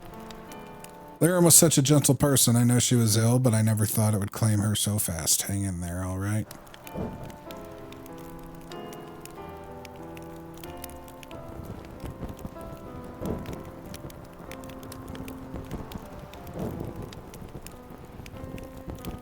Maybe if someone the same height did this, I wouldn't have to adjust it. I always looked up to Liam as a woman. I wouldn't mind becoming a mother like her someday. I'll miss her dearly, but I want to show her my smile one more time. Then why are you wearing a mask?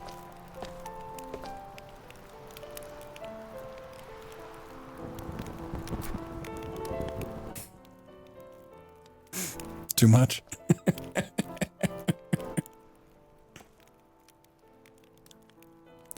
Lyra was a wonderful woman. I'm sure she had things pretty rough, but she was always so bright and cheerful. Let's see her off with a smile.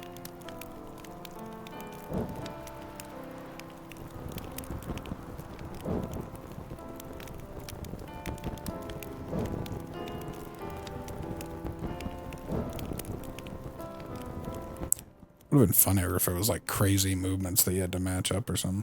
Well done, that was some fine lighting. Now it's time to say my goodbyes. It'll sure be lonely without Liam around.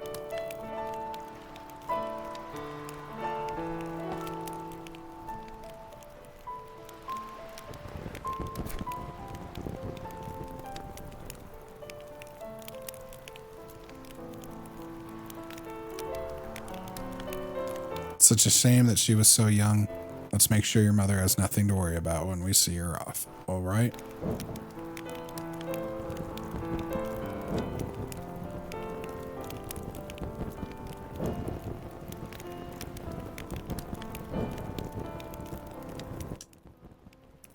What a good job you've done with the fire. I'm sure Liam would be overjoyed to see how well you kids are turning out.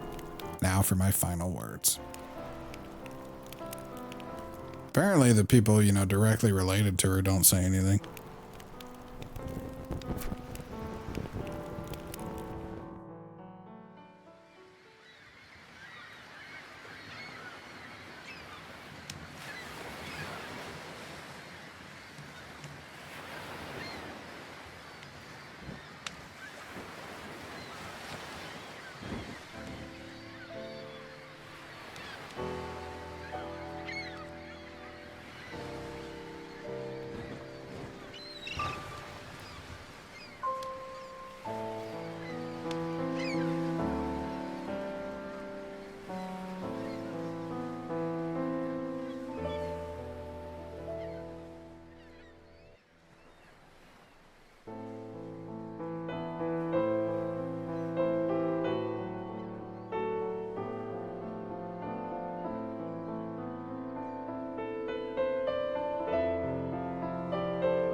Mac, I thought you would have cried more.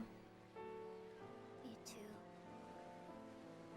You know, you haven't cried since the funeral began. It's so strange. I don't know why I can't cry. You seem so calm.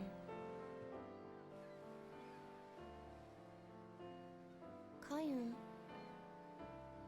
Was your mother happy?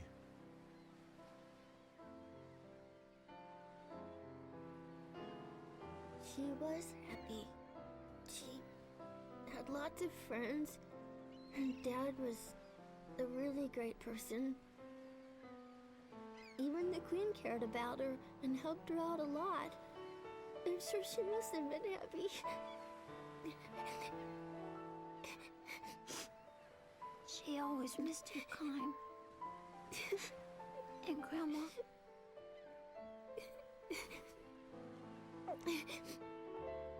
You don't cry anymore, do you, Kime? You're strong, Kime. I heard from Mom that you are immortal and invincible. It's amazing. Not dying. It's really great. Not necessarily. Why not? It means I see so many people that I care for pass on, like your mother. You've seen it a lot? Yeah, enough to lose count. That's why you got so strong. But it must hurt.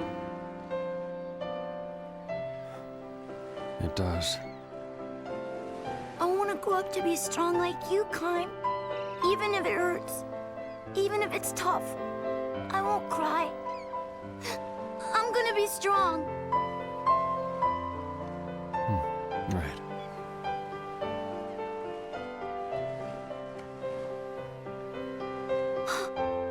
Look! Check it out! I'm back to life. I just knew it. I just knew Mom heard our wish. Do you still believe stuff like that? Don't you think Mom would have done this? It's gotta be because of her the flowers are better. Mom is close, and she hears what we say. It must mean she's with us, Cook. That's impossible.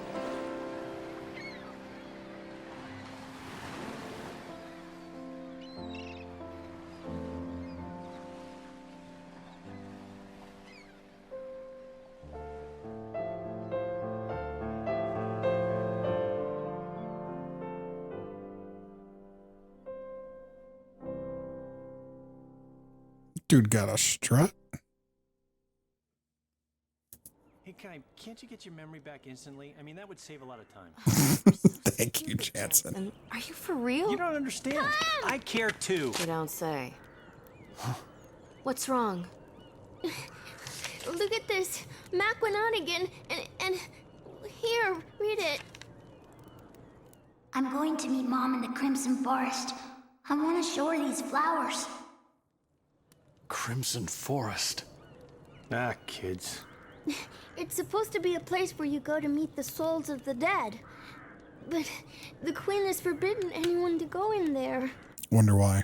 Oh, but he went anyway, huh? That little... I'm gonna go look for him. Wait, Cook. Wait.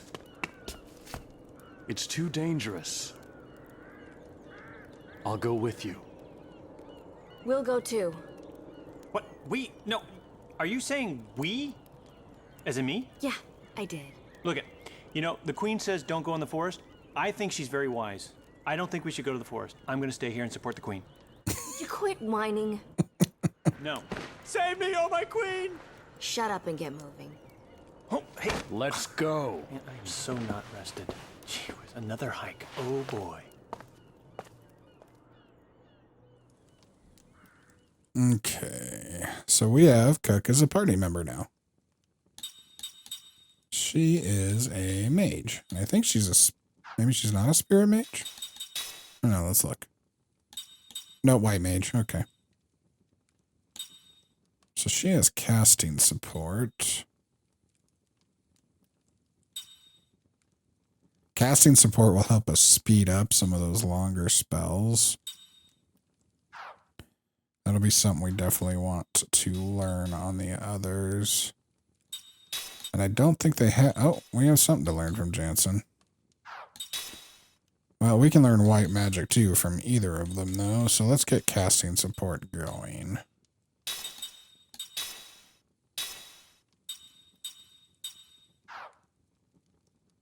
And let's get Cook. Where was the increased MP? Yeah. 10 more MP, that's an entire Zephyr. So that's some healing.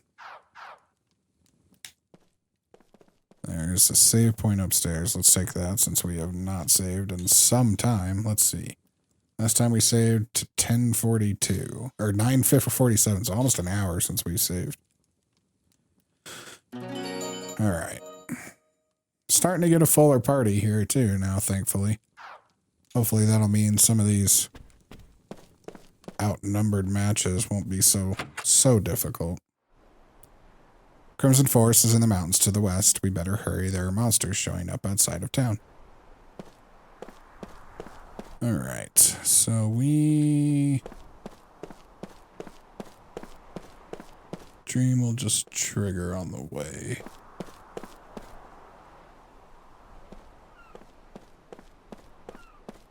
Looks like still no wild fights here.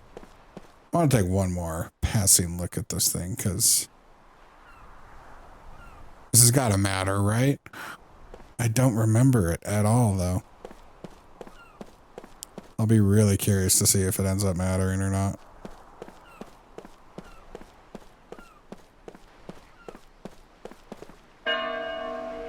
Oh, here we go. So this is the dream.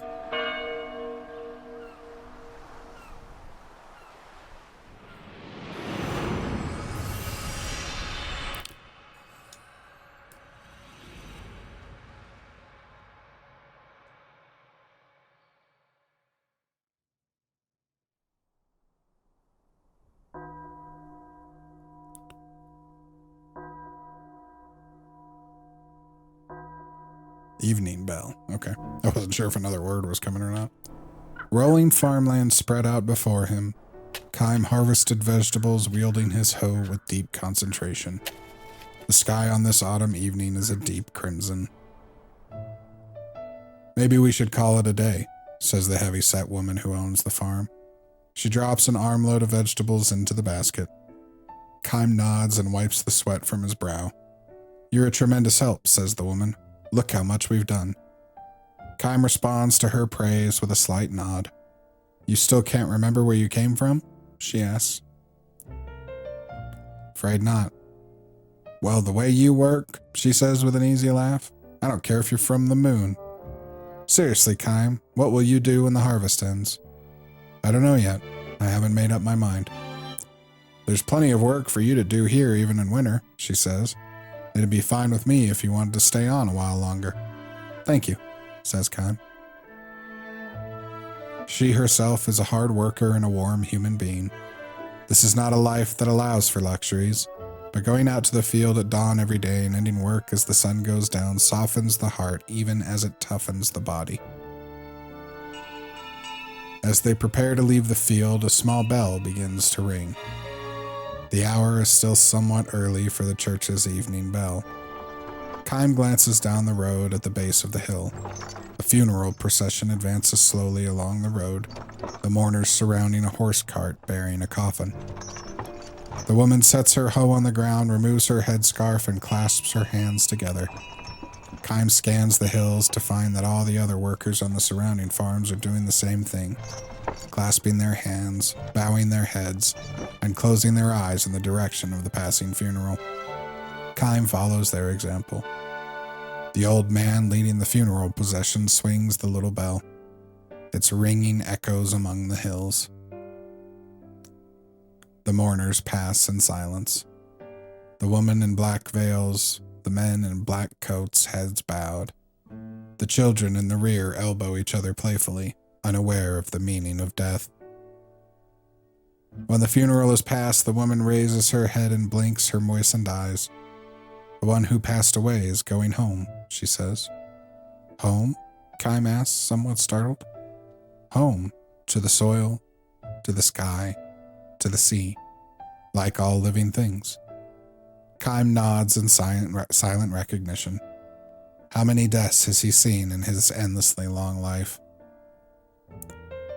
All those people leave this world of ours and we never see them again. In that sense, death is an infinitely sad event. If, however, we think that in dying they go back to their homes somewhere, a certain comfort and even joy comes to mingle with the sadness. But Kime, who can never grow old or die, can never go home. The woman scoops up a handful of earth and says with deep feeling, many lives have become part of this soil. The lives of tiny living things we can't see. The lives of withered grass. If you think about it that way, our vegetables are made for us by the lives of many others. I see. Can I ask you a favor, Kime? Of course. If I should die while you're working here, would you scatter some of my ashes on this field for me? A handful would do.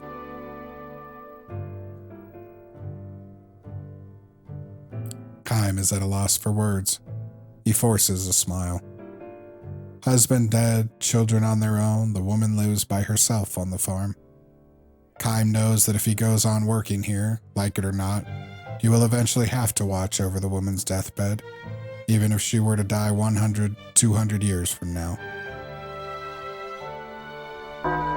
The church bell rings, signaling the end of the workday. The woman clasps her hands before her as she did when the funeral passed. I have been allowed to come safely through one more day. For this I give my heartfelt thanks. May tomorrow be another healthy day for me.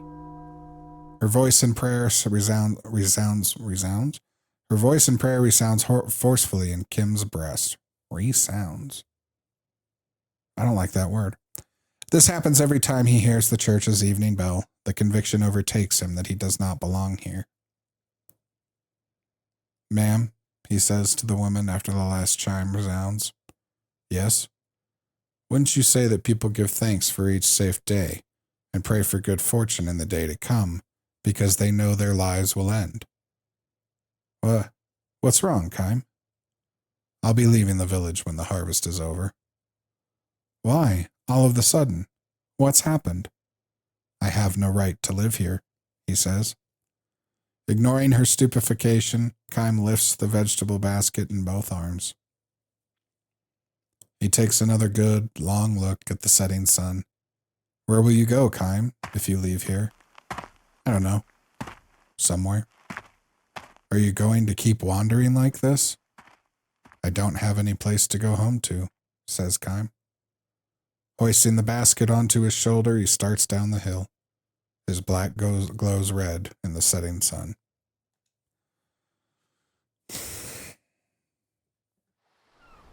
I feel like someone told him, we need a story here. Somebody write something. That was not one of the stronger ones. That was,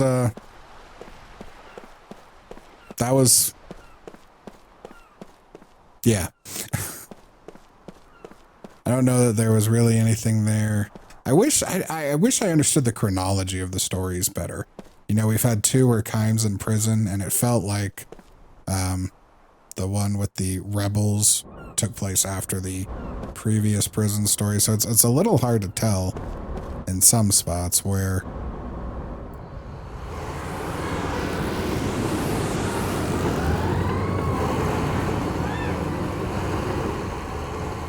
You know war's a tankless job. Apparently not.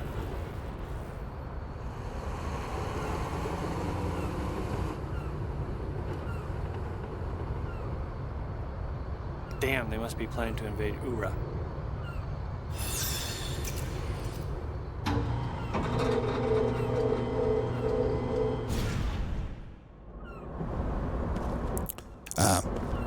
Yeah, it's a little hard to tell where each story takes place in relation to each other. And I think for some of them it doesn't matter, but maybe that one would have had a little more impact.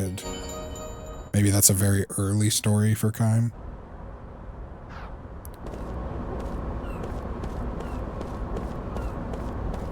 I don't know. Didn't have as much to it.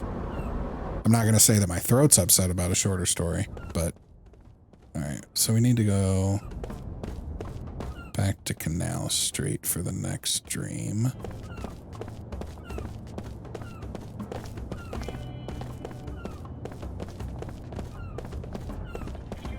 That's this, right? I wasn't looking. It says on the bridge. The bridge is right here, so we'll find out if we're right or not. Why do you always look at that one? Hold on. So you didn't look at anyone there. Is it because I bump into him? Hold on, let me test this. Ah, apparently he looks at them if he bumps into them. I don't know if that has significance or not.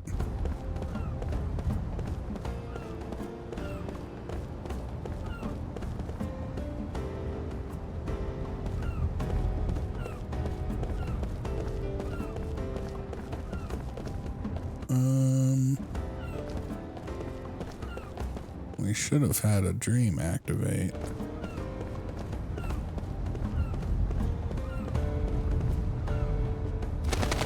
I guess I needed to stand at a specific spot.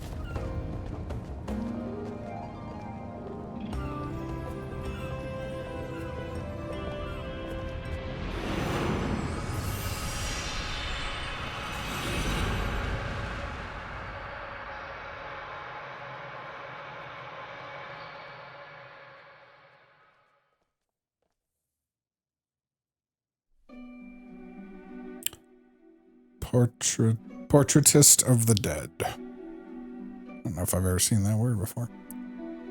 She always has mourning clothes with her.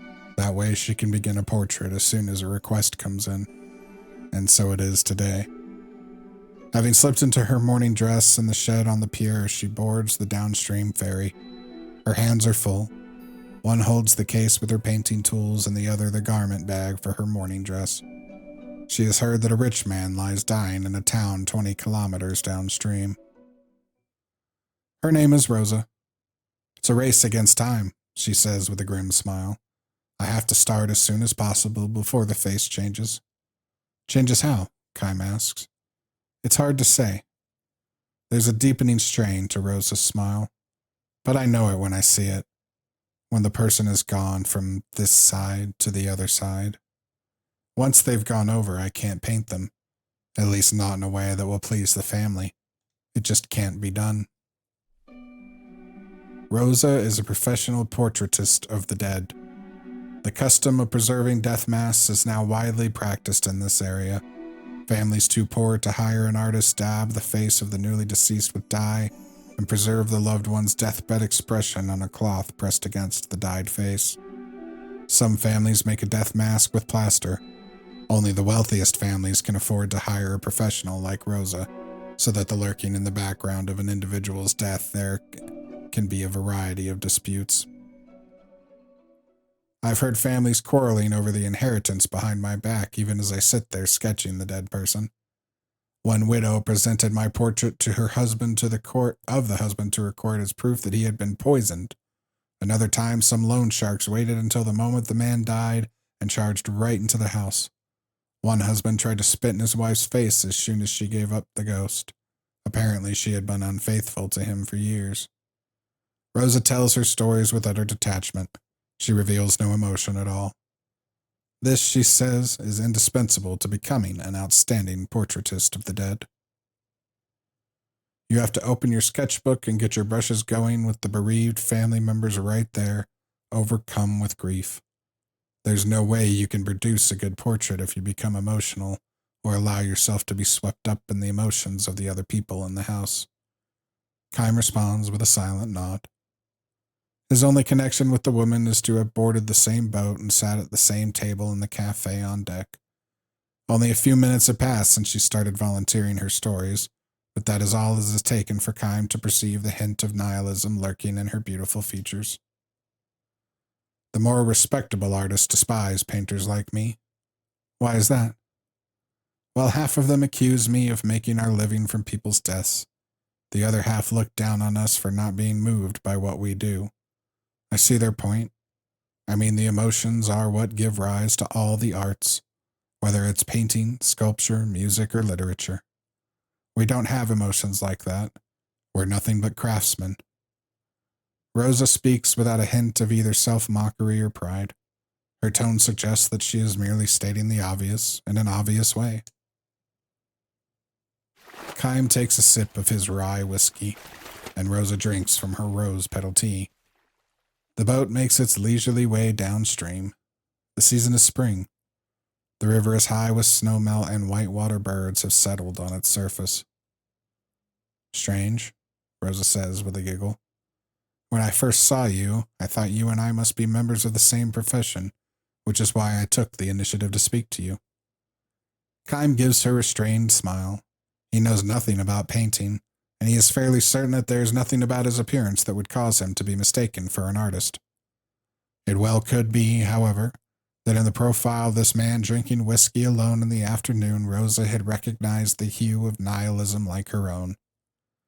Or then again, she might have perceived the shadow of the other side clinging fast to Kym's back. Until a few days ago, Kym was on a battlefield. There he witnessed the killing of many enemies and many allies, but he was unmoved by any of it. Such youthfulness had long since vanished from him. Though outwardly changed, Kym has lived through several centuries. Though outwardly unchanged, I'm guessing that's it. Rosa says that she is in her mid-30s and that in her 10th year since becoming a portraitist of the dead, which apparently puts her near the beginning of her career. If you wouldn't mind, she adds, I have a few more things I'd like to discuss with you. When Kime nods silently in compliance, Rosa thanks him and gives her first heartfelt smile of the day. Portraitists of the dead are never present while the subject is dying. The very fact that such a profession has been called means that a person's death is imminent, and so theirs is seen as a presence of ill omen and even defilement.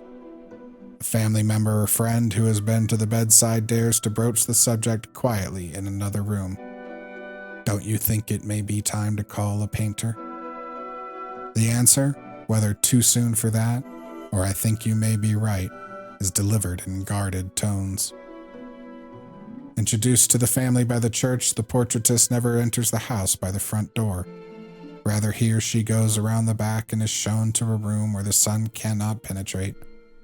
There, the painter changes into mourning clothes and waits for the announcement of the death. Eventually, a quiet knock on the door is followed by a summons to appear, and the painter dressed in mourning sets to work. Not all deaths occur at the end of long lifetimes, of course. All too often, the painter must depict the face of one who has died young of illness or accident.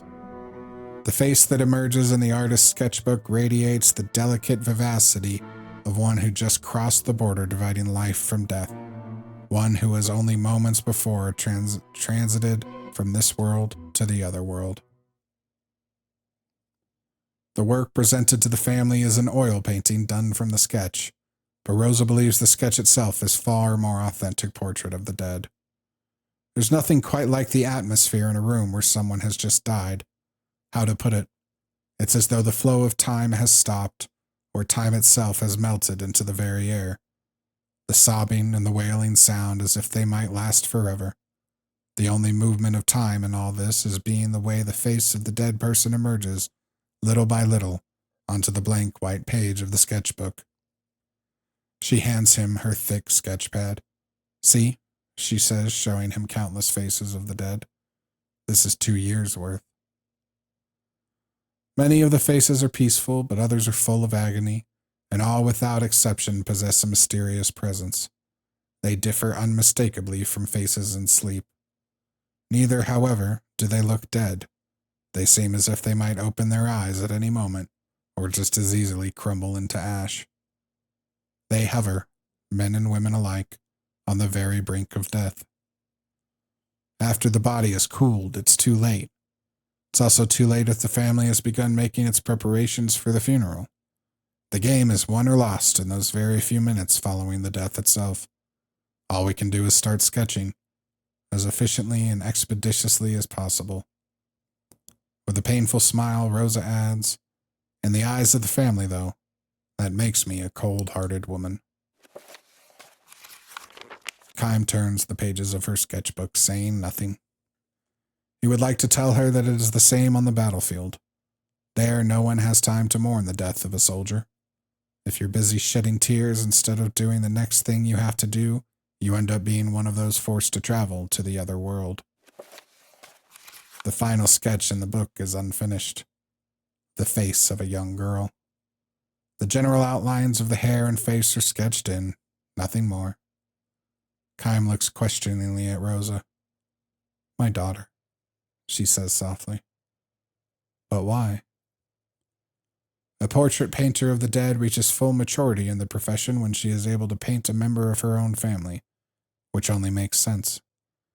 I mean, how self-serving is it if you can be coldly objective towards the death of a stranger, but not towards a member of your own family? Her daughter died 2 years ago. The girl's 3 short years of life brought to a sudden end by a bad flu that was making the rounds. I was holding her hands almost until the moment she died, Rosa says. I was in tears, calling her name and pleading with her to come back to me, not to die. After the doctor looked at her with a shake of his drooping head, though, Rosa released her daughter's hands and opened her sketchbook. Wiping her tears, she picked up her pencil and tried to sketch her daughter's face. But I couldn't do it. The tears came pouring out of me no matter how much I wiped them. I simply couldn't work. Kime turns his gaze on the unfinished sketch again. Some areas of the white paper were wavy, perhaps where Rosa's tears had fallen. I guess I'm not qualified to be a portraitist of the dead, she says with a smile, glancing down at the river. Oh no. My battery finally died. Perfect timing. I didn't even see it pop up with a warning telling me it was dying. Sorry about that. Where was I? I guess I'm not qualified to be a portraitist of the dead, she says with a smile, glancing down at the river. But still, if I had to choose one work of art to leave behind, this would be it. The boat gives a blast on its steam horn. Frightened, the birds on the river leap into the air in a great mass. Kime closes the sketchbook and returns it to Rosa. He considers complimenting her on the excellence of the drawing, but chooses silence instead. Such praise, he feels, could be a sign of disrespect for her work, for Rosa herself, and for her dead daughter. I didn't mean to bend your ear like this, she says. I'm sorry. She stands and peers at Kime once again. Really, though, you look like a member of my profession. Kime gives her a strained smile and shakes his head. Sorry, I shouldn't have said that, she responds with a strained smile of her own. And you probably won't like me saying this either, but please call me if you ever need a portraitist of the dead. I won't need one, Kime says. I have no family. No family? Well, then when your own time comes. With a little chuckle, Rosa leaves. Her right hand grasps the case with her painting supplies, her left the garment bag with her mourning clothes. Unfortunately, Kime will never need her services. He will not, cannot, go to the other world just yet. In the long, long road of his life, how many deaths must he encounter? The steam horn blasts again. The boat gradually lowers its speed and edges towards the riverbank. The landing draws closer. When he leaves the boat, his journey will begin again. It will be a long journey. The next battlefield lies far beyond the mountains that tower in the distance. That was an interesting one. Kind of another perspective, or another person's perspective on death. How they've dealt with death in their own family. How they continue to deal with it. I liked that one. Okay.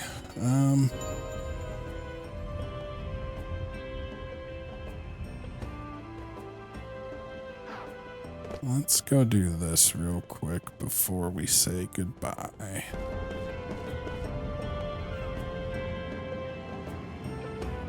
So we want to go to the white square.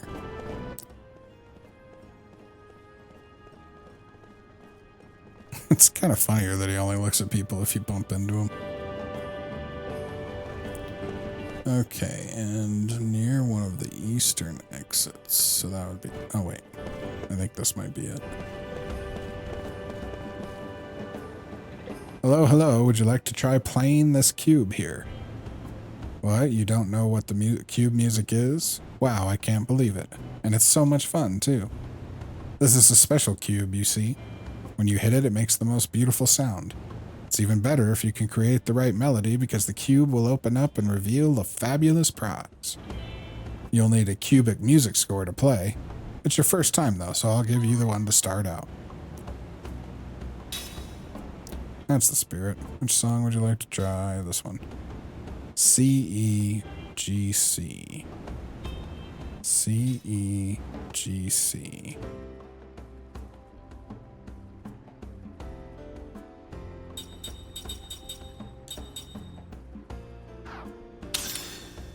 Let's just do that, I guess.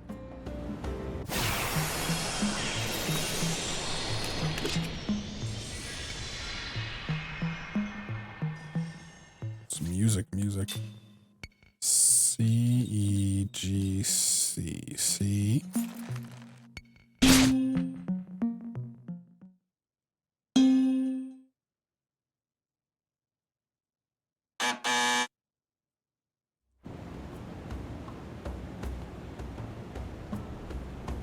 Oh, maybe I need all 4 of us?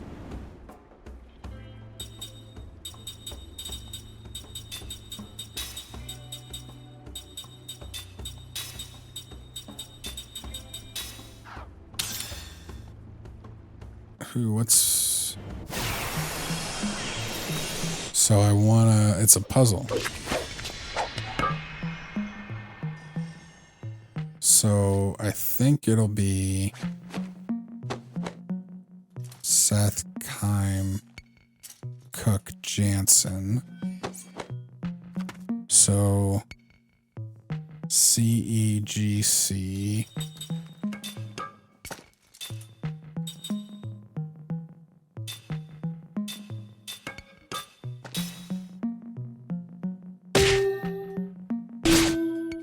Nope. They just played straight down the line.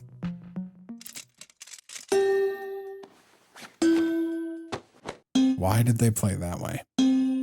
Is it special for this? Yeah, I know that's wrong. Oh. No, I do want to try again. I would have thought they would attack in their kind of normal order. But they did not. They attacked in the order they were standing in. So I guess we just play it in order then. That's what I get for trying to be clever.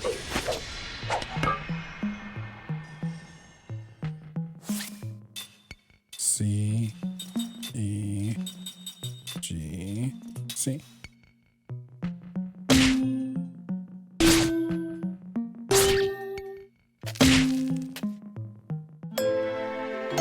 Okay, so I assume that means we got it right this time.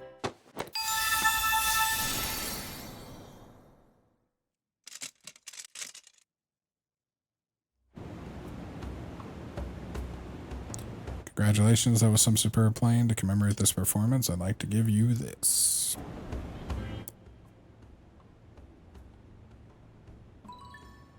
Oh, spell. Alright. See you later. Come play again soon. Alright, everybody. We're going to save. And that's going to be it for today. Lots of stories today.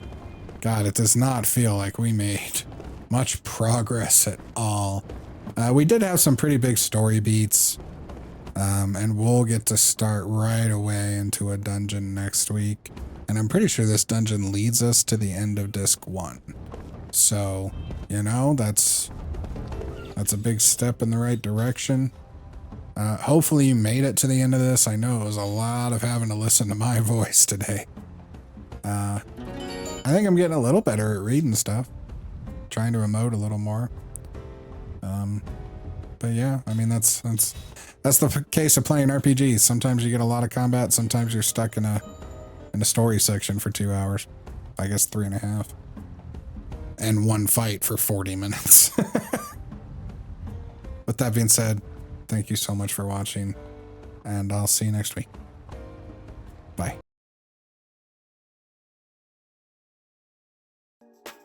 Hey everybody, it's Chris. Thank you so much for watching. If you like what you saw, hit that subscribe button and you'll see when the next videos come out. If you really want to help the channel, hit that like button.